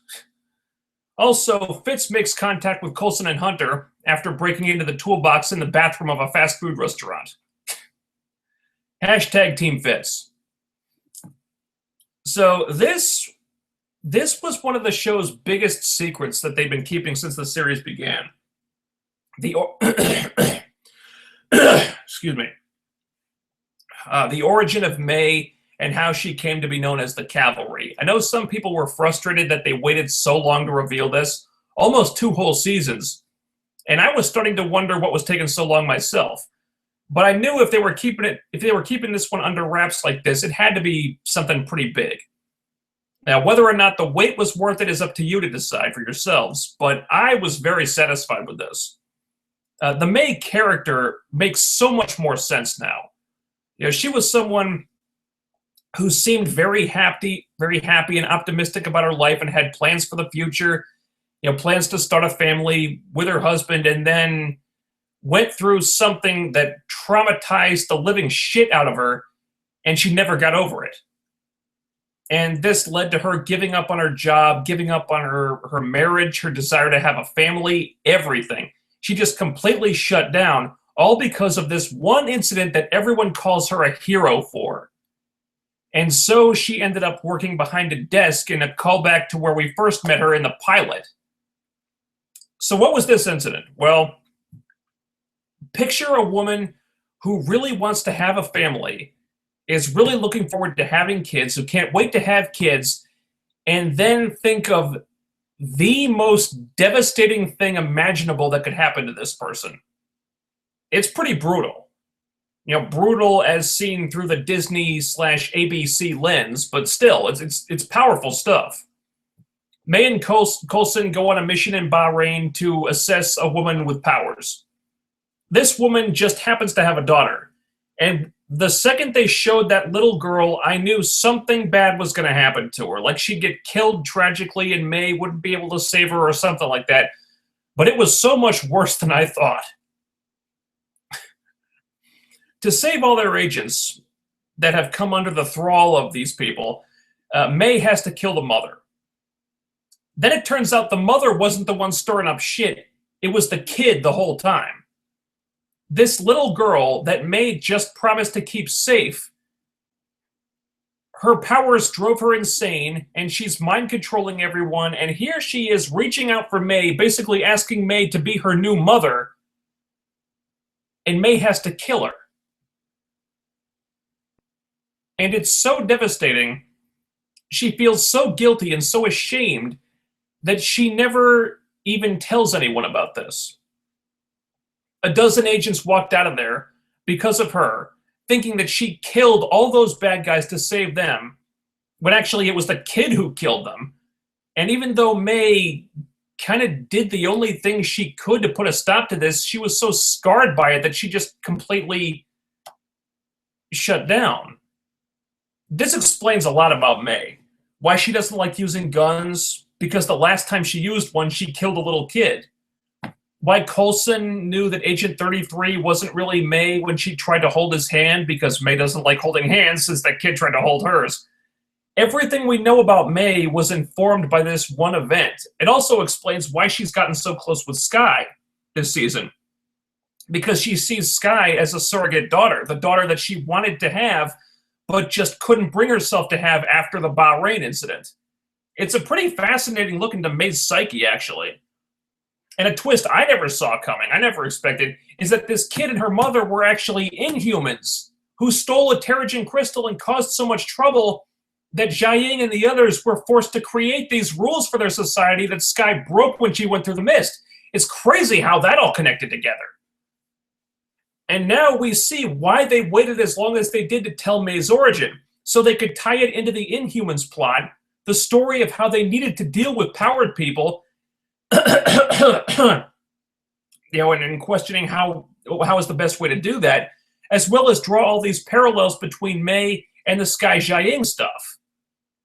While we're learning about May's dream of being a mother and having a family was destroyed, and we're learning how that all happened, her surrogate daughter, Skye, is meeting her real mother for the first time and having the family reunion that she always wanted. And that scene between Skye and Jiaying when the secret finally comes out was outstanding. Both actors just nailed this. This was definitely one of the best scenes that Chloe Bennett has had since the show began. And that's coming from someone who was a little hot and cold on her acting at first. But this was all this stuff was terrific. By comparison, the stuff at the base was less interesting. It's mainly Real Shield trying to find out what Theta Protocol is, because Coulson was secretly devoting massive resources to it, apparently, and no one knew about it but him and the Koenigs, it seems. And it looks like he never even told May about it. And I don't think the audience is meant to suspect that Coulson was up to anything cagey here. That's highly doubtful. More likely, they're just doing this to have May and Simmons start to question Coulson and maybe wonder if Real Shield have a point. I don't see it reaching a point where either of them will switch sides for realsies, but it could be enough to muddy the waters a little bit and complicate things as we head towards the season finale. And the press release for the season finale just came out, and it looks like that's where we're going, where, you know, people's allegiances will be questioned and stuff like that. And also, it was done to put Simmons in the hot seat because now May really wants Fury's toolbox opened so she can figure out what the dealio is with you know, this Theta protocol stuff. Is pressuring Simmons to open it. And now Simmons doesn't have it because she fooled everybody when she and Fitz smuggled it out of the base in the last episode. She's not going to be able to keep that a secret for much longer. And I worry about what real S.H.I.E.L.D. will do to Simmons when that comes out. If Gonzalez has true colors that he hasn't shown yet, I suspect we'll start to see them then. Also, a few other things worth mentioning here. Reyna is still in a really dark place, but the Inhumans are trying to help her, which leads to a little tease of the most bizarre ship that I've seen on any show in quite some time. Reyna and Gordon. Oh my god, yes. That is so twisted and weird and so deliciously fucked up, and I already love it. Give me more of Reyna and Gordon. Let's make this ship happen right fucking now. That last scene they have together, where Gordon is telling her that her gift can be beautiful, and then, you know, suddenly you can see the wheels starting to turn in Reyna's head. And she's like, well, as long as I've got you to show me the way, Gordon. And all of a sudden, the mood changes, and you're not sure who's working their mojo on who here. I kind of think it's Reyna, but who the hell knows, really? However, we do get a hint about what her power might be finally at the end here. You know, there's something so fitting about Reyna being able to see the future. Reyna was introduced back in season 1 as a follower, an almost fanatical follower of someone she thought was clairvoyant. And now she's become clairvoyant herself, it seems. There's a brilliant kind of symmetry about that. I don't know how precognition relates to the thorns. That's still a question mark, but we got another piece of the puzzle here. And it makes those horrible nightmares that Reyna was talking about feel pretty ominous all of a sudden. Could be some pretty bad shit is about to happen. What could they be teasing here? I don't know. But there's some frightening implications developing in this. And finally, this stinger. That fucking awesome stinger. After such an emotionally draining episode, this was wonderful. We check in with Fitz. And after real S.H.I.E.L.D., with all their resources, could not figure out how to break into the toolbox, Fitz has opened it, literally, with a Q-tip in the bathroom of a fast food restaurant.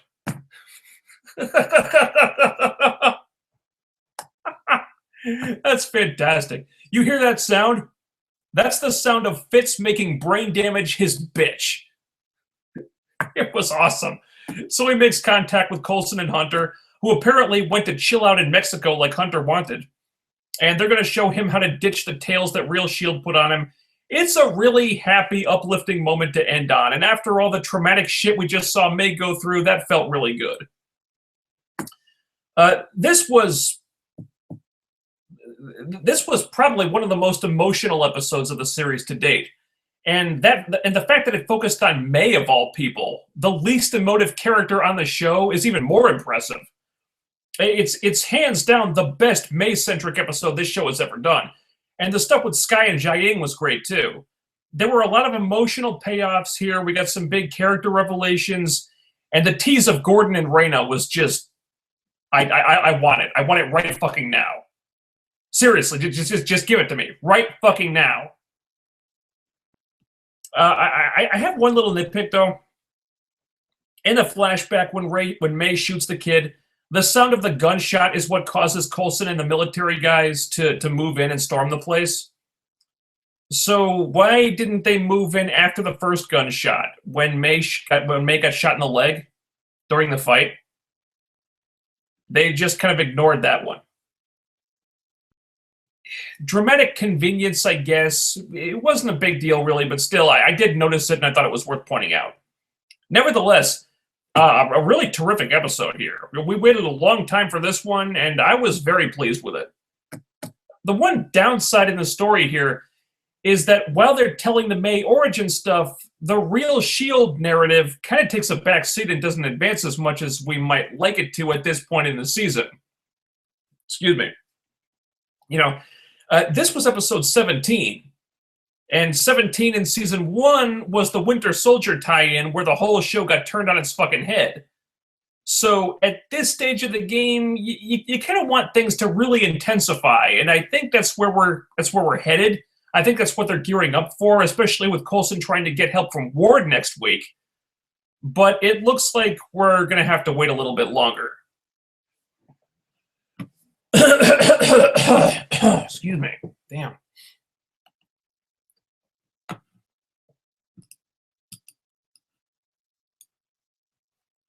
Okay.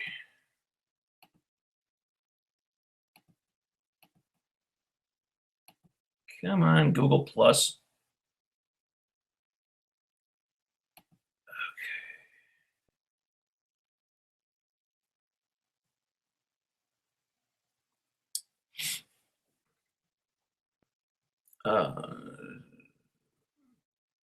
Squirrely Boy.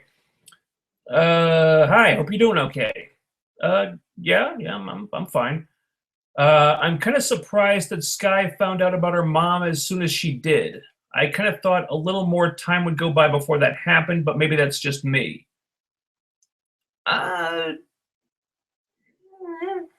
No, I thought it worked. That they revealed it when they did. I could see her not telling Skye immediately. But I don't see why they would keep it a secret for very long. You know, I think Jiaying was kind of anxious to have that reunion with her daughter that she hasn't seen in 25 years. But yeah, I don't see why they keep that a secret for long, especially with all those complaints in season 1 about how things were progressing too slowly. I think the writers definitely learned their lesson on that, and they've kind of they've taken steps to correct that and move things at a faster pace now. So I don't see any motivation to really keep it a secret. Okay.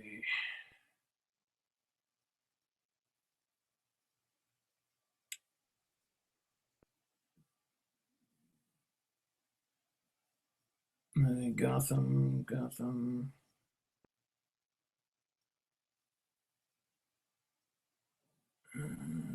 Okay, Strippin' 19. S.H.I.E.L.D. was awesome this week. I liked that we got to see a little bit of what May was like before she became the Cavalry. Yeah, that was some eye-opening stuff, wasn't it? Can't believe how different she was back then.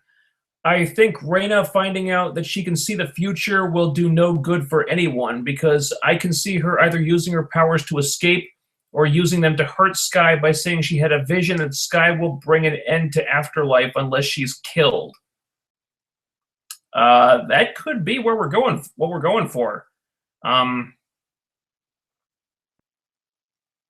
It's a bit of a hop, skip, and a jump from having her dreaming about Skye having dinner with her father and being happy to suddenly everyone believing that this power is real and believing everything she says. Because I mean, well, Skye doesn't have any reason to trust Raina, any reason to think that Raina is on a level.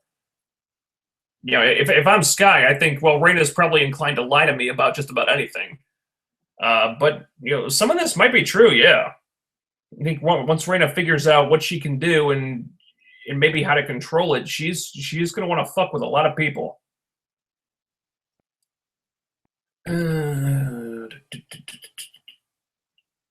Strippin' 19. I think that once Raina finally lets go of her anger, she might flower. As in, all her ugliness turns into beauty. Possibly. I don't. I don't think that we've seen the full extent of Reina's transformation. I'll go that far. For example, in the mid-season premiere, she was bald, like all her hair was gone. Now it looks like her hair is growing back. You know, I actually went back and looked at this more closely. The stubble on her scalp is there, so her hair is growing back. So I don't think she's done changing yet.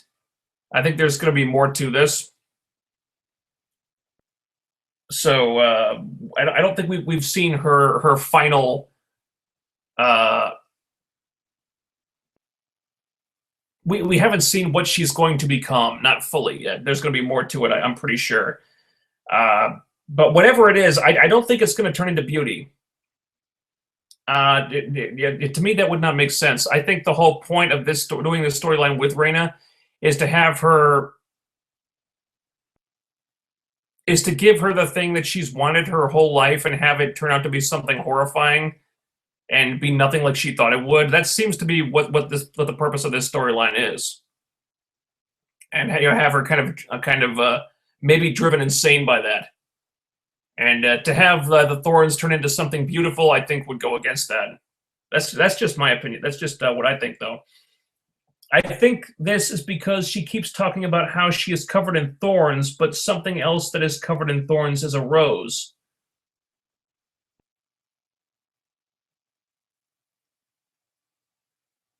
Well, Reina did always like flowers, didn't she? That's actually a really good. That's actually a really clever analogy here. Yeah, I didn't think of it that way. Huh. I don't think she's going to turn into something beautiful, but you do. I never thought of it quite that way before. Huh. Maybe. Who knows? And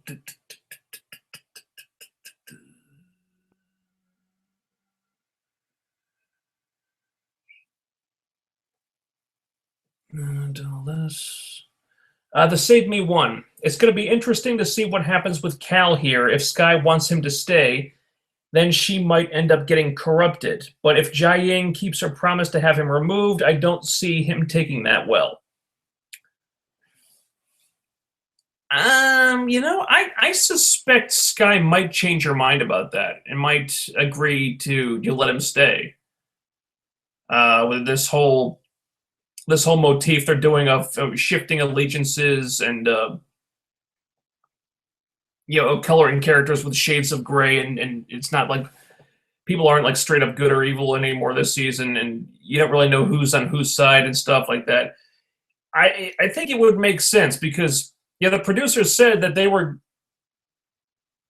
going to start showing that Cal had a point, and Skye was going to start to see that. He said that Shield wasn't going to understand her transformation, and that he could help her in ways that they couldn't. And she's starting to see that. Shield did not react well to her transformation. At least some of them didn't. And I think she's starting to see that there are, in a way, he understands what she is better than they do. And by the end of that, that dinner scene, kind of looked like she was coming around a little bit and starting to understand Cal in a way that she didn't before. So I would not be surprised if she kind of softens on him a little bit and agrees to let him stay.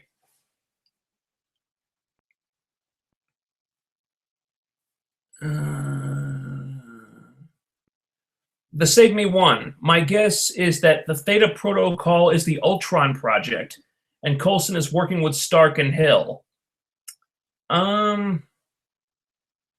Possibly. I think if there's an Age of Ultron tie-in, in my opinion, it's more likely to be that thing on Real Shield's ship that Fury didn't want getting out. Just a guess, though. If I had to guess what Theta Protocol is, I would think that Coulson has been setting up like an Avengers Academy or like a Secret Warriors thing. This could be this could have something to do with the Shield spinoff that they're working on, maybe. Uh, Something to do with powered people. So yeah, I would guess an Avengers Academy might not, might not be out of the question. Let's see. Plus, keep in mind, Coulson got technology under the table for Deathlock, who is a cyborg, and Ultron is also a cyborg. No, Ultron is not a cyborg. Ultron is a robot. An advanced AI robot, but that's not what a cyborg is. A cyborg is an organic being with robotic components, and that's not Ultron. And who knows? I mean, this is a new version of Ultron, so I don't know. Coulson got technology under the table for Deathlock. Did he? We don't know that for a fact. It was Cybertech came up with all the Deathlock components initially, and we know he's been upgraded since then. But Shield may have more than one facility, more than one lab. It's conceivable that he could have that Coulson could have sent Deathlock to another lab that Shield has out in wherever the fuck, like Fresno or London or I don't know, anywhere. It's not inconceivable that he could have had that Shield could have had the technology to upgrade him like that.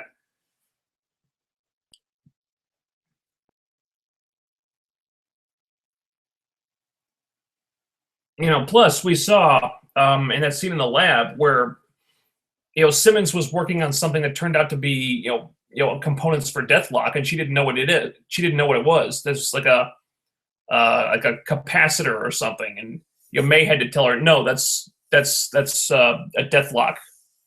That's Deathlock technology. And she didn't know. So maybe they had Fitzsimmons working on stuff. And they told him it was one thing, but it turned out to be something else. We don't know. We don't know that. Now, whether Coulson got technology under the table or illegally, that is not a sure thing at all. Okay.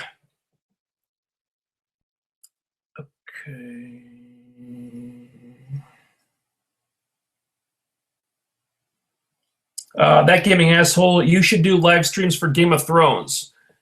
Well, I did one, at least one, and I'm thinking I'll do one for Game of Thrones when this current season is over. I can't really do them. I can't really do more than one live stream weekly, though. I think I'm at my limit here. But once this season is over, I'll do one for that. Again, be a fun way to pass the time over the summer break.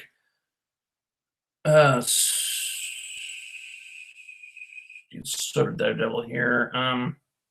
Squirrely Boy. I was not expecting that swerve with the little girl at all. Made me really feel for May. Yeah, that was great. I rewatched the episode here, and upon second viewing, I probably should have guessed that something was up with that kid, because you see her kind of playfully touching people, which I didn't pick up on the first time I watched it. But that's the best kind of swerve, where you can go back and see how they set things up and be like, I can't believe I didn't see that coming. But it was subtle enough that I didn't pick up on it the first time. So yeah, when the swerve turned out to be that the little girl was the evil one controlling everybody, yeah, that was shocking to me. I didn't see that one. Okay. Squirrely Boy. Was Skye learning that she's actually a year older than she thought she was supposed to have any significance? If not, then what was the point of that being brought up? I don't know.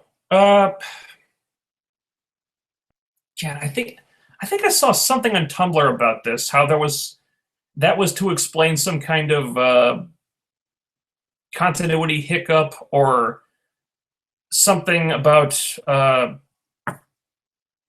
some detail about Skye's age that didn't make sense or something along the way. I think it was to explain that. I don't know what they were referring to. But yeah, I didn't read it as anything sinister.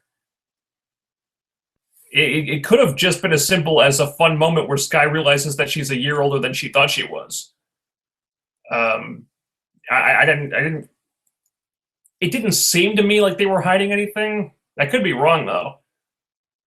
Um, yeah, maybe, but yeah, maybe it was just to explain some kind of continuity hiccup.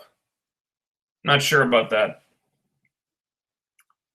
The Sig, no, that's Squirrely Boy hashtag more Talbot. Yeah, why the hell not? Talbot has become more likable than I thought he would. Now that he's not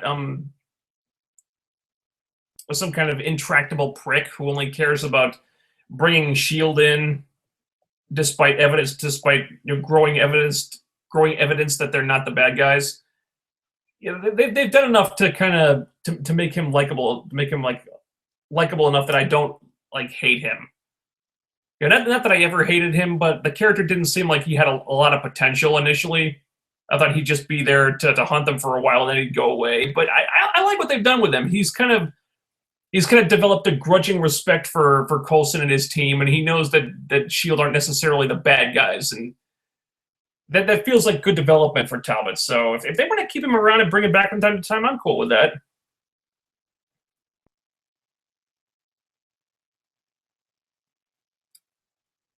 Okay, other stuff. That gaming asshole. My thoughts on Shield are fairly simple. Last episode, May killed an Inhuman, and for some reason this traumatizes her, despite the fact that the kid was a mutant serial killer, which in my humble opinion would not bother me to kill.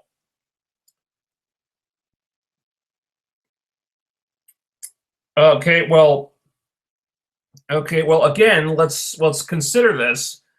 May is a prospective mother who really wants to be a mother, wants to have kids, and here you have this little girl, 5, 6 years old,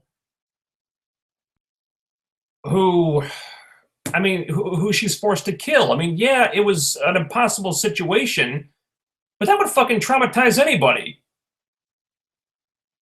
May took it especially hard because, again, she had a soft spot for kids. She wanted to have kids, and she was trying to save this kid, and then it turns out that she was the one who needed saving from the kid, and she had to put her down, and she had to fucking murder the kid, and it's fucking tragic. It's hard to take, and that's fucking something that would really scar anyone. I mean, you gotta have a big chunk of stone where your heart would be if it doesn't bother you to murder a little kid, evil or not. I'm sorry. I almost wish they never did reveal why she was the cavalry. It should have been the last line of the last episode of the series. Hey, so May, where did that nickname really come from? Oh, well, Simmons, you see, roll credits. Well, I disagree with that because why May is, it's not really what the show is about. It's not the right note to end on, and I think a lot of people would have been pissed off by that. Because a lot of people were wondering about that, and you can't just never reveal it. I mean, that's the shit that pissed off so many people about Lost. They introduced so many mysteries, and they never solved any of them. And you can't introduce a mystery and then not pay it off. That's bullshit. They had to reveal this sooner or later. Quake and her family, meh. I'm kind of neutral on the whole thing. Apparently, Reyna is a psychic too, so okay. And BT Dubs, I called it. They throw the word Thorn around a lot this episode, so I'm pretty sure I called it that she's Thorn from X-Force. Yep, no doubt, no other interpretation. Yep. No, she can't be Thorn because Thorn is a part of the X canon, which is owned by Fox. So any mutant characters, with the exception of Quicksilver and Scarlet Witch, which they made a special deal to use in the movies, they can't use. They cannot use any of the mutant characters in the cinematic universe. So, and again, I must reiterate, Thorne was a different character.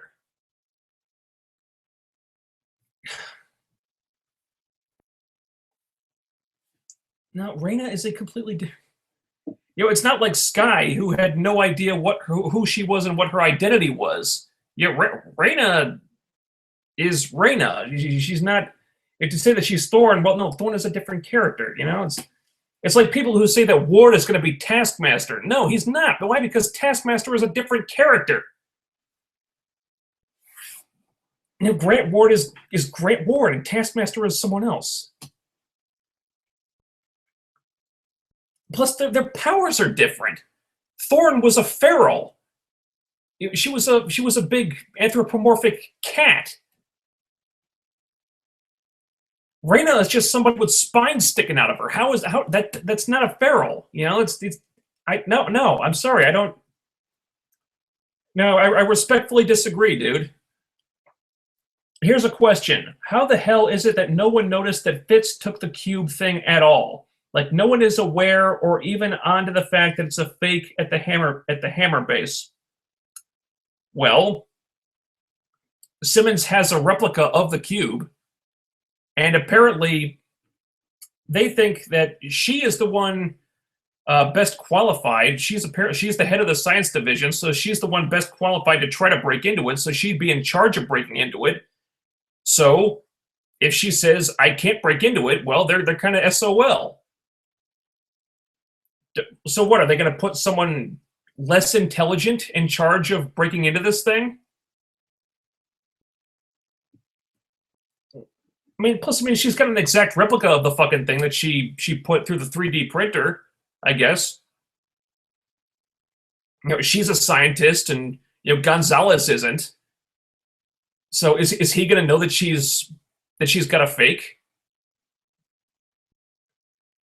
Not necessarily. I don't think it's as far-fetched as you do, man. I think she's got enough. I think she's got a replica that's convincing enough to fool them, at least for a while. Unless they bring in another scientist to take a look at this thing. And it seems like no one but her is really looking at it yet, so I have no issue with Quake's mom being alive after she was reduced to a heap of bones and blood. She's an imaginary person with imaginary powers in an imaginary setting. But the cube is made of metal, which exists, and so do metal detectors.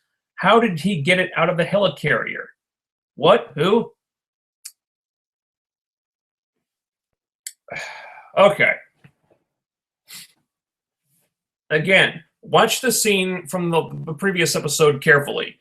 They show Fitz being scanned.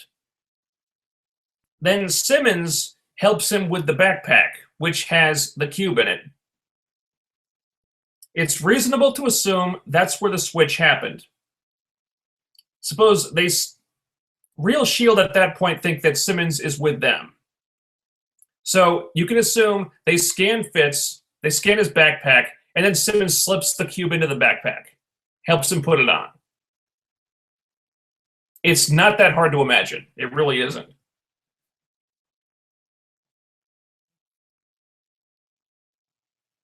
Also, I'm pretty sure that Theta Protocol is the Howling Commandos, the one where Quake and Phobos from Secret Invasion. I think you mean Secret Warriors, don't you?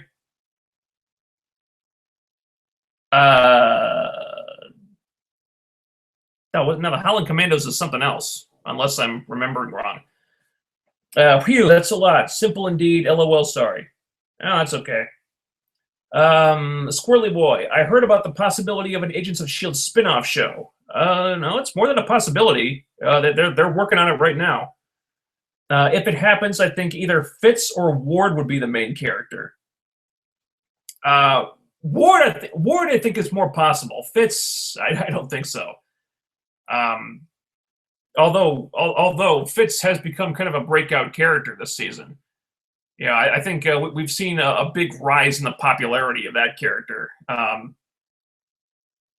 Although I don't think he could carry. I don't think you could put Fitz at the center of a show and just have him carry the whole show on his back. I think Ward would be more likely, However, if they're going to spin off any of the characters in the main cast, I think the most likely is Bobby.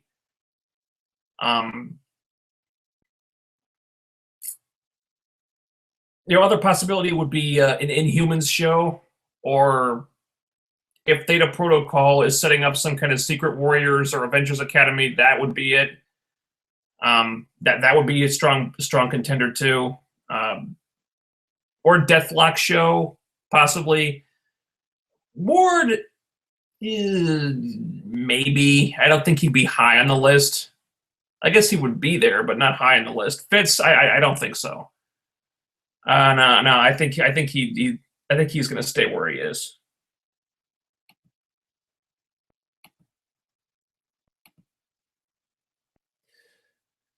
Okay. Come on.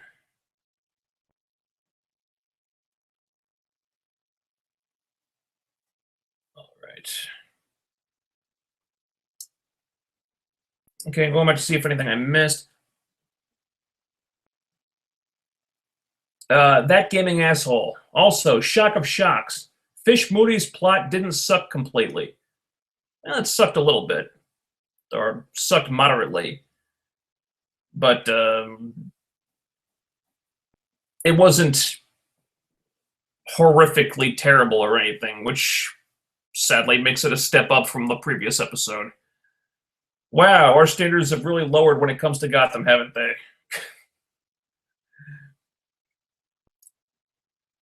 Let's see. Did that one.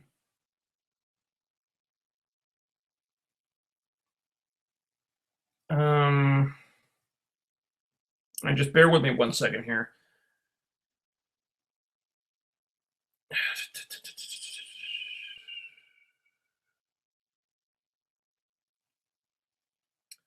Adam, going forward without Dr. Wells, how do you think Team Flash is going to operate? All right. Well, assuming that Wells will, not be, the mentor character once Barry and the Reverse Flash have their showdown, presumably in the finale. I guess he would be off the show at that point, or at least relegated to recurring villain status. If they had to replace him with someone, one idea I had would be Barry's dad. Because wasn't Barry's dad like a scientist or something? I think he was. Yeah, if Barry could prove his dad's innocence, they could have him. They could put him in that spot. I think that would be pretty cool. Or else they might just not put someone in the Harrison Wells position and just have Barry, Caitlin, and Cisco run Team Flash themselves.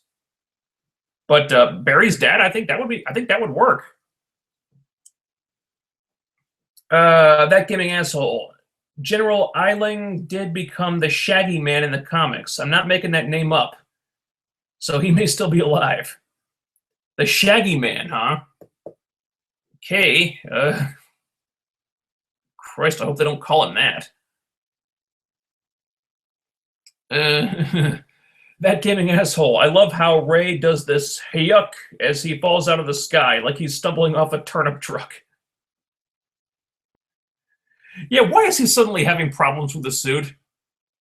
Suddenly the propulsion system isn't working when it was working perfectly fine before. Christ. The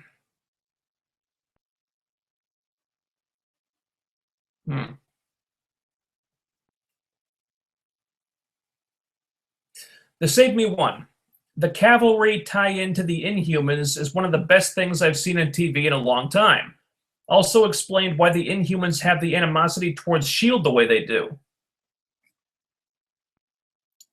Good point. Good point. I didn't think of that, but yeah, that does explain a lot. When they say it's all connected, they're not kidding. It's that's one of the things I enjoy about the show so much, is that how all these seemingly unrelated events tie together in unexpected ways.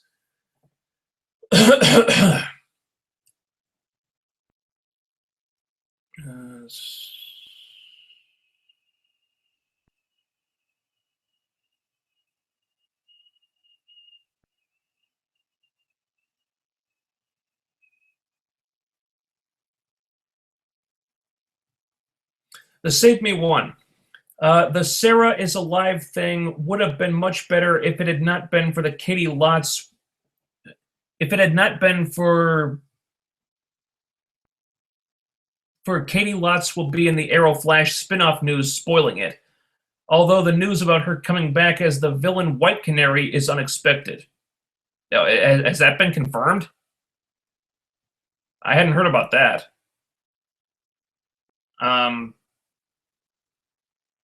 But yeah, I mean, if they were going to resurrect Sarah somehow, would have had more of an impact before the news that she was going to be in this spinoff, which I'm still very nervous about. Yeah, I mean, I've been over that before, but that spinoff sounds like a mess to me. There's so many random ass characters that don't seem to relate to each other at all.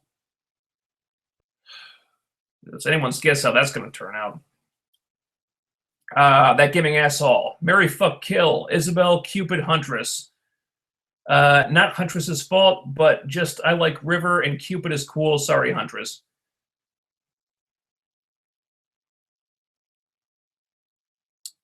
So really, you'd marry Isabel Rochev, even though she's evil and a killer. Okay, I'm not judging. This is Summer Glau we're talking about. That giving asshole. I remember I tweeted you and said I thought Quentin was fucking around, but it turned out that Felicity and Roy were fucking around and Quentin was being real. Oh, yeah. With the whole faking the death thing. So you thought that was Quentin's doing. Yeah, all right, yeah. Yeah, I wasn't sure what was going on there, whether that was real or if the death was faked, and they had me guessing by that one for a while. Yeah. That giving asshole. I'm still hoping for Imperiex in the Arrow spinoff. I need to find out who Imperiex is.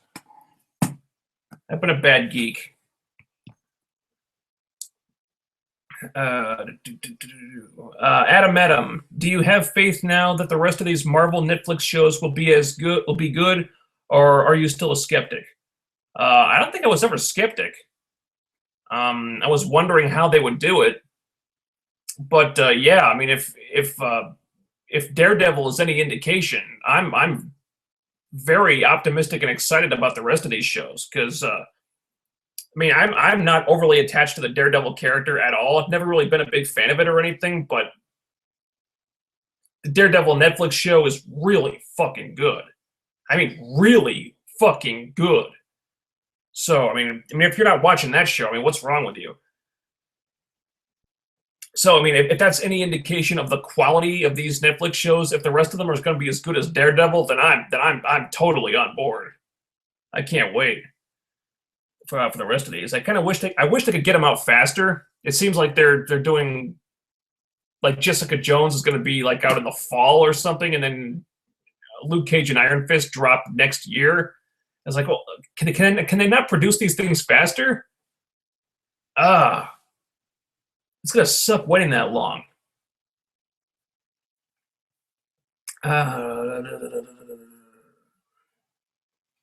Let's see. Profess 84. Who was your favorite supporting character on Daredevil? I don't know if I could pick one, but I was really surprised at how much I liked Foggy Nelson. Because that's a character that I never really cared about in the comics, but the way they write him and the way Alden Hansen plays him, he turned out to be a really fun character. And he wasn't just there for comic relief. He was kind of a badass in his own right, or at least a badass attorney. One of my favorite scenes, actually. Well, spoiler alert. Well, they go to the big law firm that's trying to evict, trying to get the old lady kicked out of her apartment, and he meets that girl that he used to date, and she tries to undermine him and say that he can't do anything, and he just, not missing a beat, he just completely shuts her the fuck down and says, "Well, you say we have no leverage? No, we have all of it. Fuck you. This goes to court. I'm gonna rip you to shreds and stuff." And Foggy Nelson is really fucking cool in this show, and I actually really loved the whole friendship of him and Matt. It's such a great bro TP, I guess is the expression, but those two really play off each other great. And I loved all the flashbacks to them at college, and like the whole episode where it's just spoilers. Well, I don't want to give anything away for those who haven't seen it yet, but the one that deals with their whole friendship and flashing back to all the stuff of how they met and stuff. I really liked Foggy Nelson a lot, and of course Karen Page was great. I think that's a character that could so easily just be like a stock nothing of a character, but they expanded on her a lot, and I mean Deborah Ann Wall is just, oh god. Man, she's been one of my biggest TV crushes since she showed up on True Blood. I mean, good lord, that woman is fucking beautiful. Oh. Plus, I mean, she's a really good actress too. I mean, her performance in the Daredevil pilot was like the best acting I've seen from her. I mean, that trumped anything she did on True Blood, in my opinion. I mean, she showed a lot of range in this show. So, Foggy and Karen, I really like them a lot. Of course, and the Kingpin. I don't think you can call him a supporting character though, but he was excellent. The Save Me One. I have high hopes for AKA Jessica Jones. I hope it follows in Daredevil's footsteps. So do I. I loved the Alias comic series. I thought that was some of Bendis's best stuff. I love the Jessica Jones character. It sucks that we have to wait so long for it to premiere. But yeah, I mean, if it's anywhere near as good as Daredevil was, then then shut up and take my money.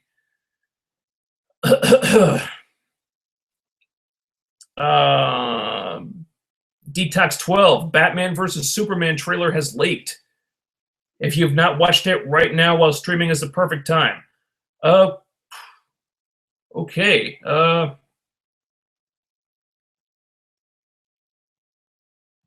right, should I click on this link? Are you going to send me to something that's going to just hit me with spyware or anything?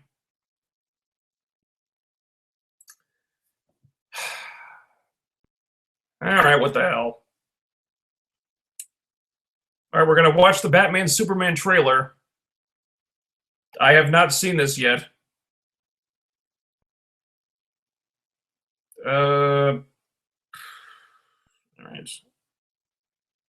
All right, hold on. I gotta mute the sound on this bit. There we go. Okay.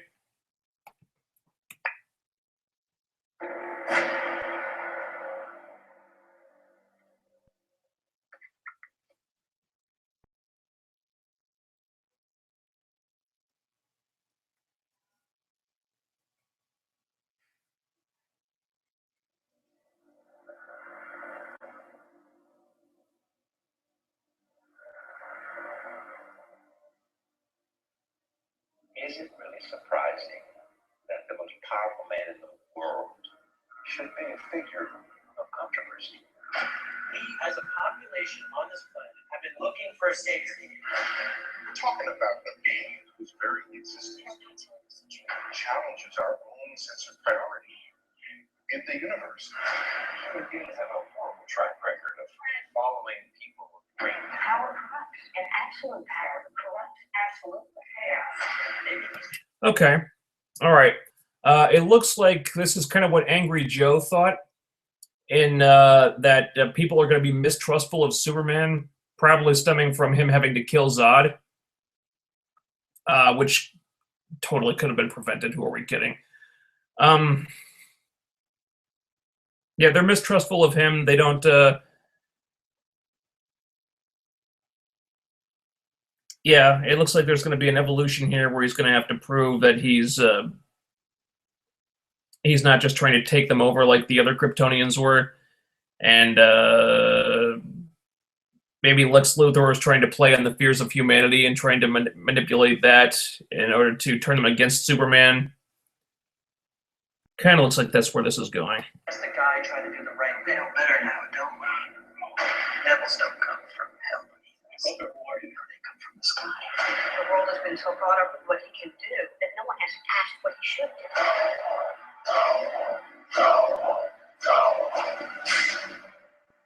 That's how it starts. Whoa. The feet. What was that?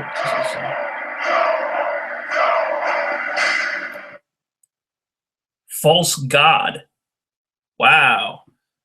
Some religious subtext here. Not that there wasn't in Superman Returns. No, not Superman Returns. Man of Steel, excuse me. Fuck Superman Returns. Ugh. Yeah, there was some weirdly placed religious symbolism in Man of Steel. I wondered if that was by accident. Maybe it wasn't.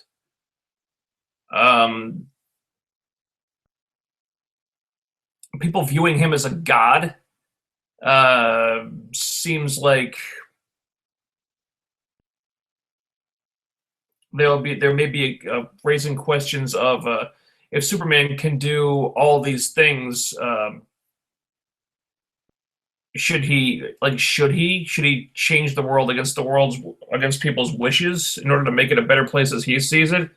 If he can do all these things, but should he do all these things? It kind of looks like everyone's mistrustful of him, and that's where Batman comes in. Looking really promising so far. That's how it starts. The fever, the rage, There's Bruce the Wayne. feeling of powerlessness, the turn of good men, cruel.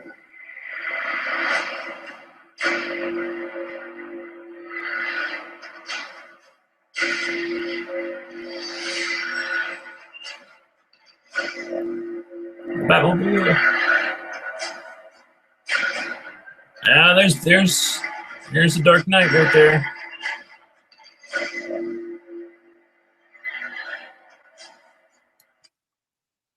Oh, that looks badass.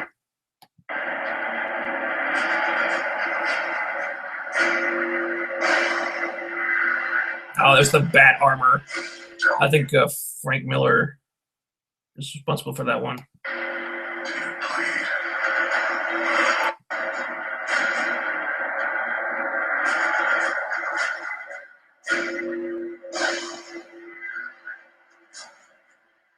Tell me, do you plead? You will.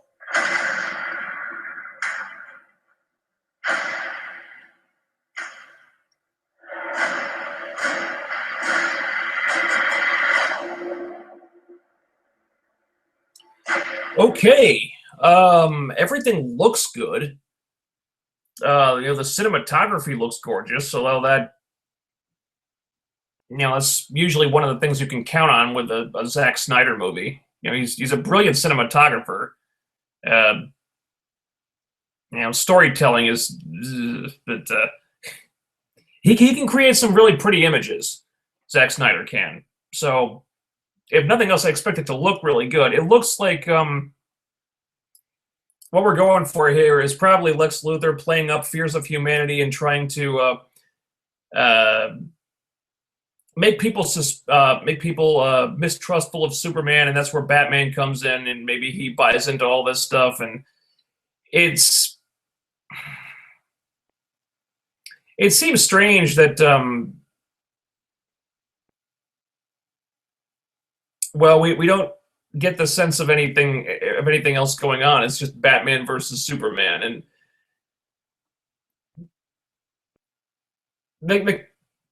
excuse me, that can't be what the whole movie is about. I mean, there's got to be something that makes them realize that they should be on the same side. It wasn't like Metallo supposed to be in this. I don't know. It looks really good. But again, it's just still more or less a teaser. I wish we got a better view of Batman. Yeah, these little glimpses that we got of it, it looks pretty badass. Some hints of the story here, but not a whole lot. I'm encouraged. I really am. I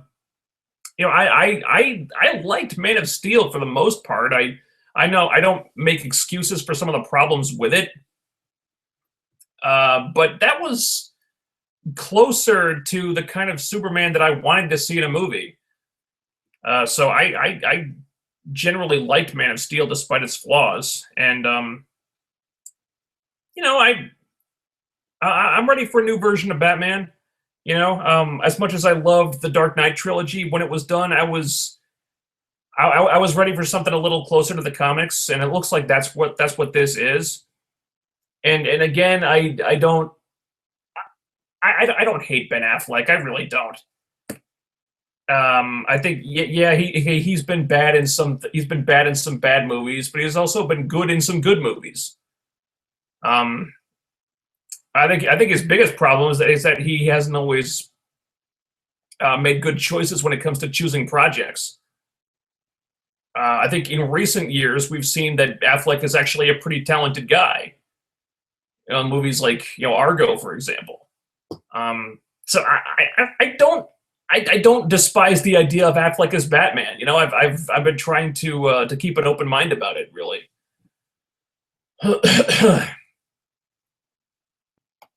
And I don't think it's inconceivable that he could pull it off. I really don't. And again, I generally liked what they did with Man of Steel, and it's the same people behind this, so you know what? I'm encouraged. I really am. The Save Me one. What do you think of Olivia Munn being cast as Psylocke in X-Men Apocalypse? I don't know what to make of it. Is Olivia Munn even technically Asian? She doesn't look Asian. Couldn't you have just cast a more Japanese-looking woman to play Psylocke? I'll wait and see until until some media comes out, but I don't see Psylocke when I look at Olivia Munn. I really don't.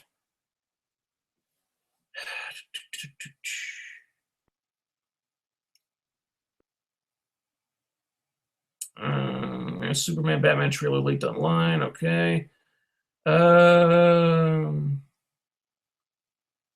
Mark Slam 621 off topic. You may have answered this. Will you be covering Daredevil? I will be covering it in a separate live stream that I will do at a later date. But if you want to ask me Daredevil questions now, go right ahead. I'll be happy to answer them. Let's see, that gaming asshole. Those characters I mentioned. Evil Star is a Green Lantern villain who absorbs energy and fires blasts of power and has super strength and durability, but he can also make duplicates of himself, and he's some kind of interstellar marauder. Pretty sure that metahuman wasn't him. Tokamak is a firestorm villain who absorbs energy and fires blasts of intense radiation, has super strength, but can also control matter like Firestorm, and he's some kind of revenge mad scientist freakazoid. That sounds closer to the metahuman from Arrow, but I don't think so. Conduit is a Superman villain who absorbs energy and fires concentrated kryptonite radiation and has super strength, but he also wears some kind of power armor type thing too and has steel hard murder boner up for Kal-El. Of those characters, I think Tokamak is probably the most likely. But who knows? That could have just been some kind of random character they threw in because they needed somebody for Ray Palmer to fight. Okay, Detox 12. Batman Superman trailer, yes. Okay, we talked about that. Lucky STR8. Have you seen the Batman Superman trailer? Yes. Okay. All right. Okay, guys. Okay. All right. We saw it. We saw it. If you want to ask more questions about it, go right ahead. Just be specific. Squirrely Boy, did you see the cast of Avengers: Age of Ultron on Jimmy Kimmel Live? Yes, I did. If so, what did you think of it? It was pretty entertained by the Avengers Family Feud game. Yeah, that was funny, wasn't it? Like, what's the worst place to turn into the Hulk? The bedroom. That's the best place to turn into the Hulk, says Chris Evans. That was pretty funny. I like that a lot. This seems like a really fun cast this would be like a really fun cast to hang out with. They just seem like a really fun bunch of people. Can't you imagine just spending 6 months making a movie with these guys? That must have been a hell of a lot of fun. That gaming asshole. Don't raise the specter of Lost, dude. Ugh. Man, I can't help myself sometimes. We're several years after the Lost finale, and that shit still pisses me off. Oh, don't even get me started on a tangent for Lost. God damn it! I will. Oh, I won't be able to stop. Just all that shit they never explained. Oh my. Oh. I just thought it would be funny if they never reveal it. No, it would not be funny. It would be maddening and frustrating and all sorts of infuriating shit. I was kind of being sarcastic about the X-Force thing, though I'd kill to see Cable on S.H.I.E.L.D. I'm a huge Rob Liefeld fan. Well, it's Rob Liefeld's fan. I heard that he had one. You know? I'm sorry. Which gets me in hot water with modern nerds with selective memories of how new and different those 90s comics really were. God, I miss the 90s. Okay. Okay, hey, if that's what you're into, dude, more power to you. I know Liefeld was really popular at the time.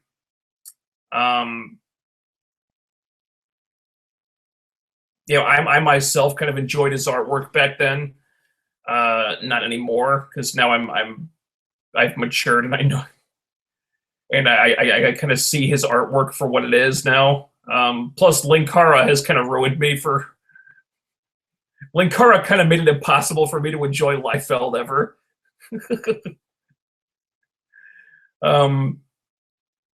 But yeah, I do have a number of comics drawn by Liefeld from back then. Like, you know, those early X-Force comics and the late, you know, the New Mutants comics and all that stuff. Actually, I think I do have. Well, it's kind of unrelated, but I believe I do have like the first appearances of Cable and Deadpool in my collection somewhere over there. I'd have to root around and dig them out, but I believe I do have those issues. They're not in the greatest shape, but yeah, pretty sure I have them somewhere. Drawn by Liefeld.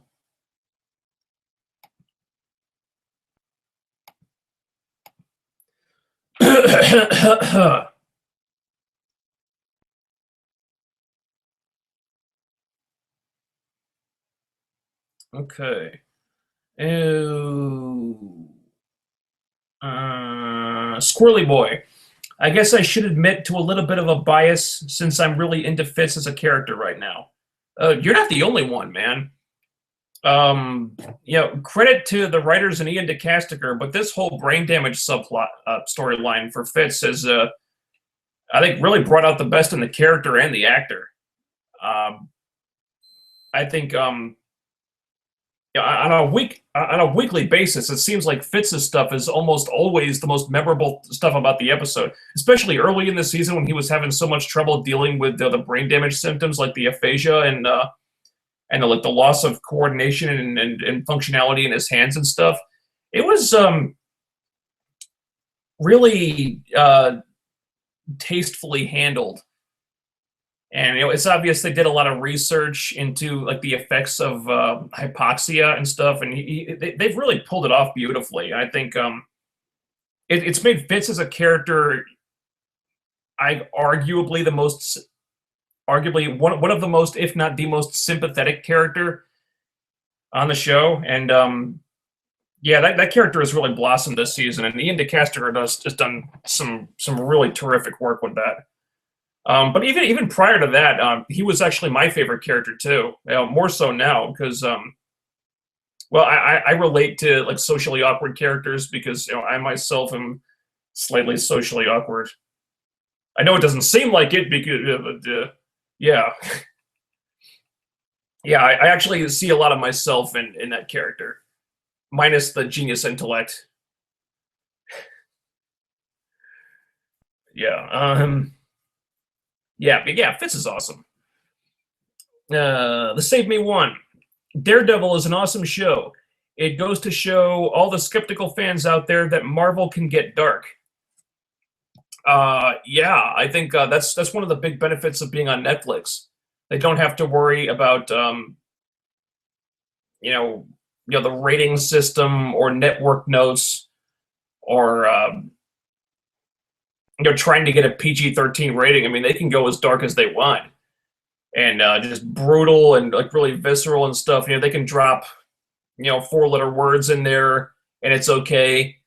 They can show like tons of blood and stuff, and oh man, I was surprised at how bloody this show was. I think the fight scene in episode, I think it was 9. Again, try not to give anything away here, but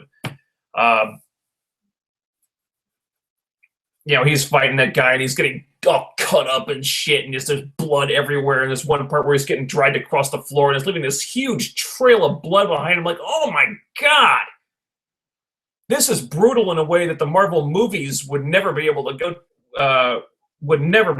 to, and even stuff on network TV. I mean, you wouldn't be able to get away with this stuff. So that's a big benefit of being on Netflix. But there were 3 things that I didn't like in the show. 1, no Elektra. Well, they did actually reference her in one episode when they did the Matt and Foggy flashbacks. When they were in college, they referenced how Matt was, had something going on with a Greek girl in Spanish class, but it didn't work out. So they definitely alluded to her. But I could see why they wouldn't want to do Elektra immediately, because there's so much other stuff going on. They got to establish Daredevil's origin, Kingpin's origin, and there's stuff to do with Karen and Foggy. I mean, they had a full season. Looking back, I don't think you could have put Elektra in there because there really wasn't a place for her, because they were world building and establishing the Kingpin and all that stuff. I definitely think they'll put her in there later on, but you don't want to do too much too soon. 2, Karen being hell-bent on outing Fisk for killing his father, even though he did it to save his mother. Well, she didn't know that. And the only source they had to go on was an old woman who may not necessarily have been in her right mind. And yes, he did it to save his mother, but since then, the guy has brutally murdered a number of people. He's not a good man at that point. He may have been, a kid in a really bad situation, killing a guy to save his mother at the time. But since then, he's kind of gone down a dark path, and he's done things that he needs to be held accountable for. And if this is a crime they can pin on him to get him locked up, I'd do it too. I mean, if you get anything you can use to discredit him at that point, you use it. Even Matt, Foggy, and Ben all agree there is no case here. She just keeps pushing. Okay, well, that could be part of Karen's character. She's tenacious and she can't let things like this go to the point where maybe it gets her in trouble a little bit. I understand. I understand that. I mean, you can't have all the characters react to stuff the same way.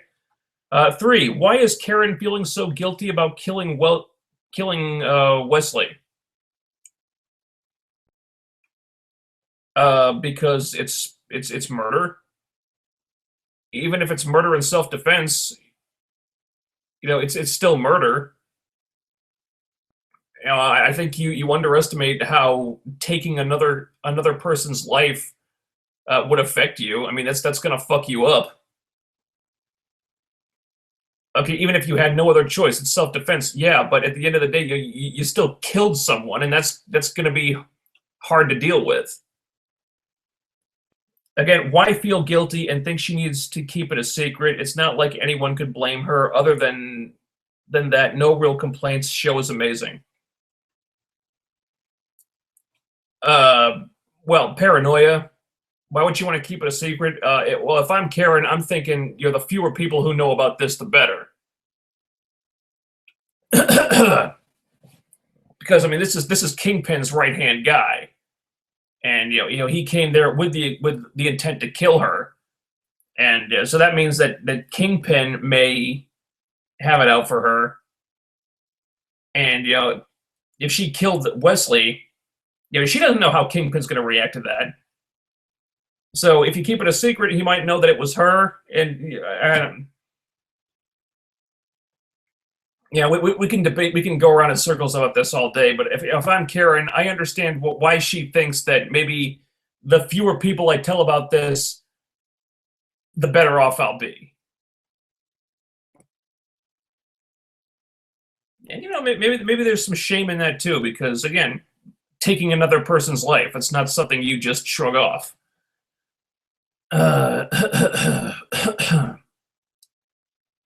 Detox 12. Yeah, I agree. No mention or feeling even that there is a villain like Lex. Doomsday also. I don't think they would do Doomsday yet. I think Doomsday probably seems like a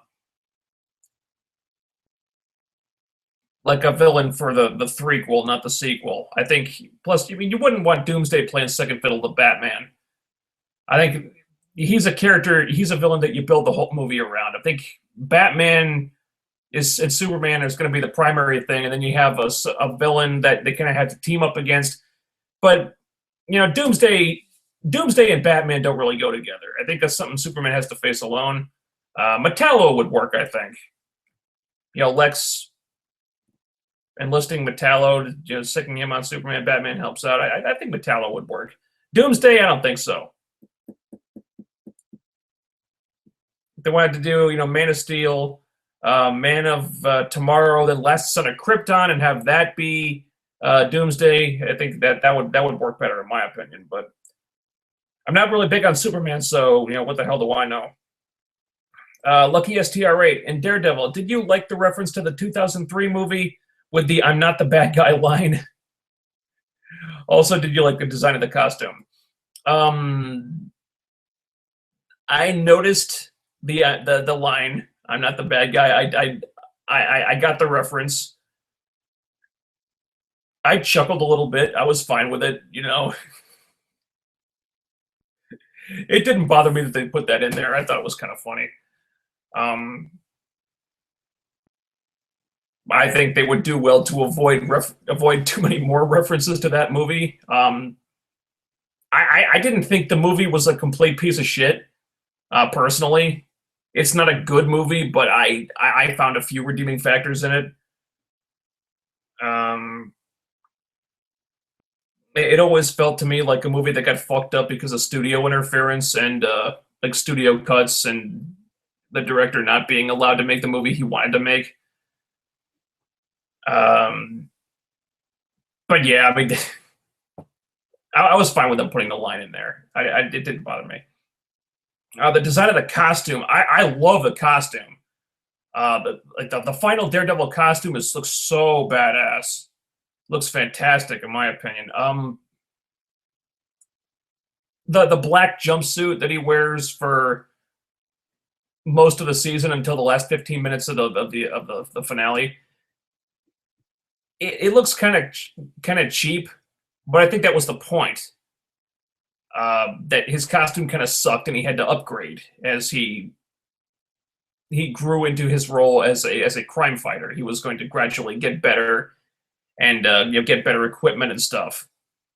And again, the black jumpsuit was something from the comics. I believe Frank Miller. I don't know what story, but Frank Miller did have him in the black suit and the cheap mask and like sneakers and stuff, and he doesn't really have any gear. He's just a guy who threw something together to conceal his identity and wasn't really thinking about a costume per se. I thought it worked. It looked kind of shitty, but I think it was supposed to, and that was the whole point. They had to start out kind of shitty looking and then get something that looked a lot better. And again, final Daredevil costume, like 2 thumbs way up. The costume looks amazing. I do wish we'd gotten more time with it, because I mean he gets that guy to make him a costume like 2 episodes before the finale, and then we don't see it until like the last 15 minutes, and we only see it for like 1 fight, and the costume looks really damn good. I wanted more time, and we never really got like a great look at it because we only saw it in like a pretty darkly lit setting. But yeah, it looks great. I love like the black on top of the red and stuff. It looks it's not something made for like stylistic reasons. It looks functional. And that's something that really pisses me off about superhero costumes in movies and TV, when they don't look functional. Like when they put the women in high heels. Like, how the hell are they supposed to fight in high heels? That's stupid.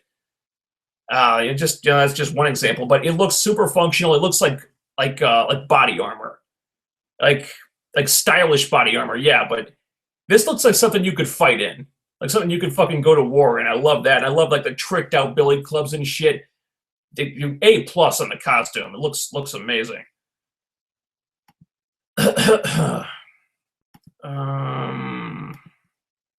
Okay. Squirrely Boy. The worst place to turn into the Hulk is the bathroom. Yeah, could you imagine taking a Hulk-sized shit? Oh boy. Oh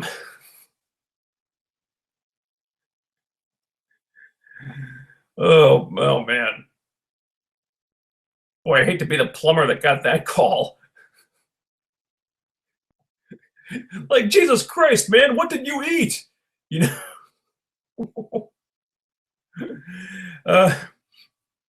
Adam, are you ever going to do a live stream showing off your comic book collection? Possibly. There was any desire for it. I don't really have them like bagged and boarded and stuff. I'm really kind of unorganized. It's just like a big pile over here. And maybe if there was if anyone really wanted to see it, I suppose possibly. For the record, that's all my DVDs and movies and like TV box sets and stuff back here. I got my paperbacks and stuff up on the top shelf there.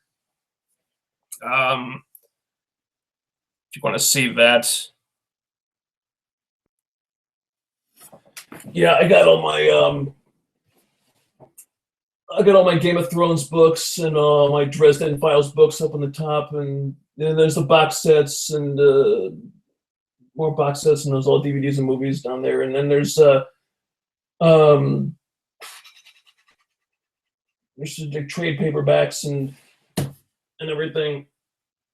On the bottom, I got Powers, I got X-Men, and Y the Last Man, and a bunch of other stuff.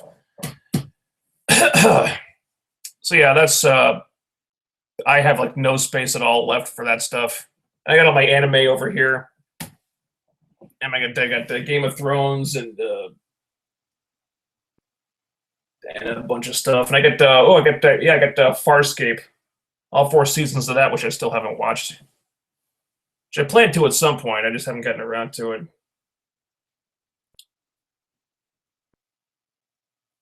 That's gonna be fun rewatching Farscape. I missed that show.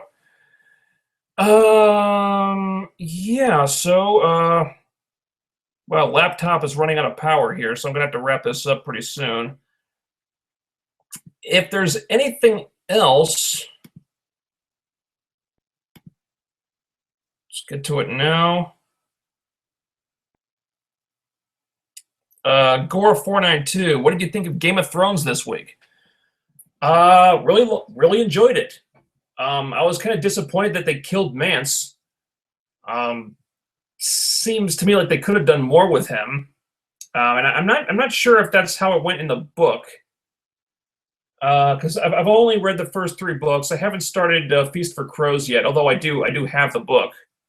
I've kind of been procrastinating on starting that one because every one of those books is like running a marathon. And it takes me so long to get through those because I read kind of slow anyway. So I'll get around to it at some point, but I just haven't gotten to it yet. But yeah, I really like Game of Thrones. I'm interested to see what happens with Sansa and Littlefinger.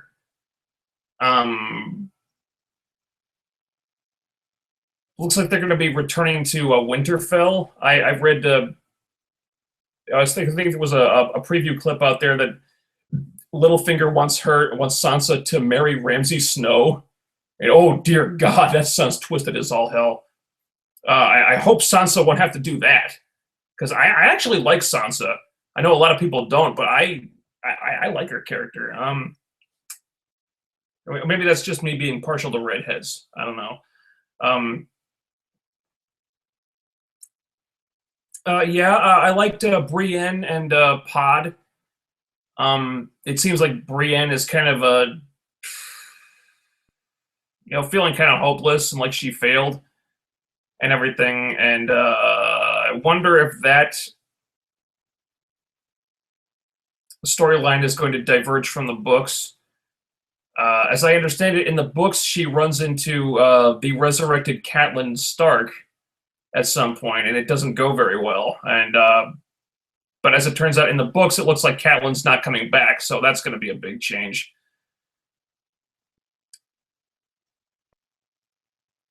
And I thought that Tyrion and Varys were going to seek out Daenerys, and I'm really glad that's what happened.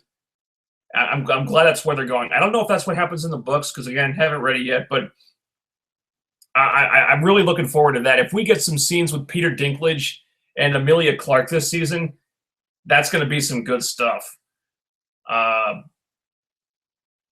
Also, I really like this subplot they started with Miss Sunday and Grey Worm. And again, I think that's not something from the books, because I think Miss Sunday is like 10 or something from in the books. But I really like this. It's sweet in a way that you don't normally see on this show. I don't know how they're going to get around this issue of him being a eunuch and not really able to do anything sexually. Maybe there are ways in Westeros. I don't know, but I actually find this kind of interesting. Plus, the girl who plays Miss Sunday is just fucking beautiful. I love her. So, yeah. I really liked it. I'm really looking forward to all the stuff in Dorne. Because goddamn, I miss Oberyn. He was such a great character. That guy was fucking awesome last season. I miss Oberyn, but I'm looking forward to seeing the Sand Snakes and Doran Martell and all the stuff in Dorne. Well, I'm going around in circles here now, but yeah, I thought it was great. I miss Mance though.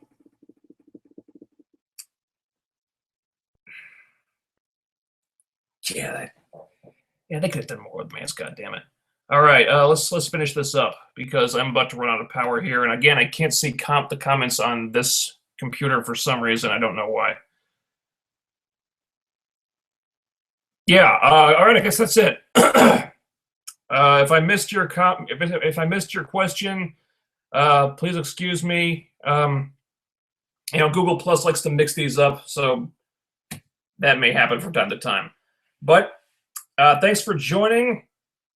And again, if you want to talk about Daredevil next week, that's perfectly okay. Please, ask any questions you may have. I'll try to answer them as best I can. But next week, we got Arrow, we got Flash, we got Shield, and I guess Gotham.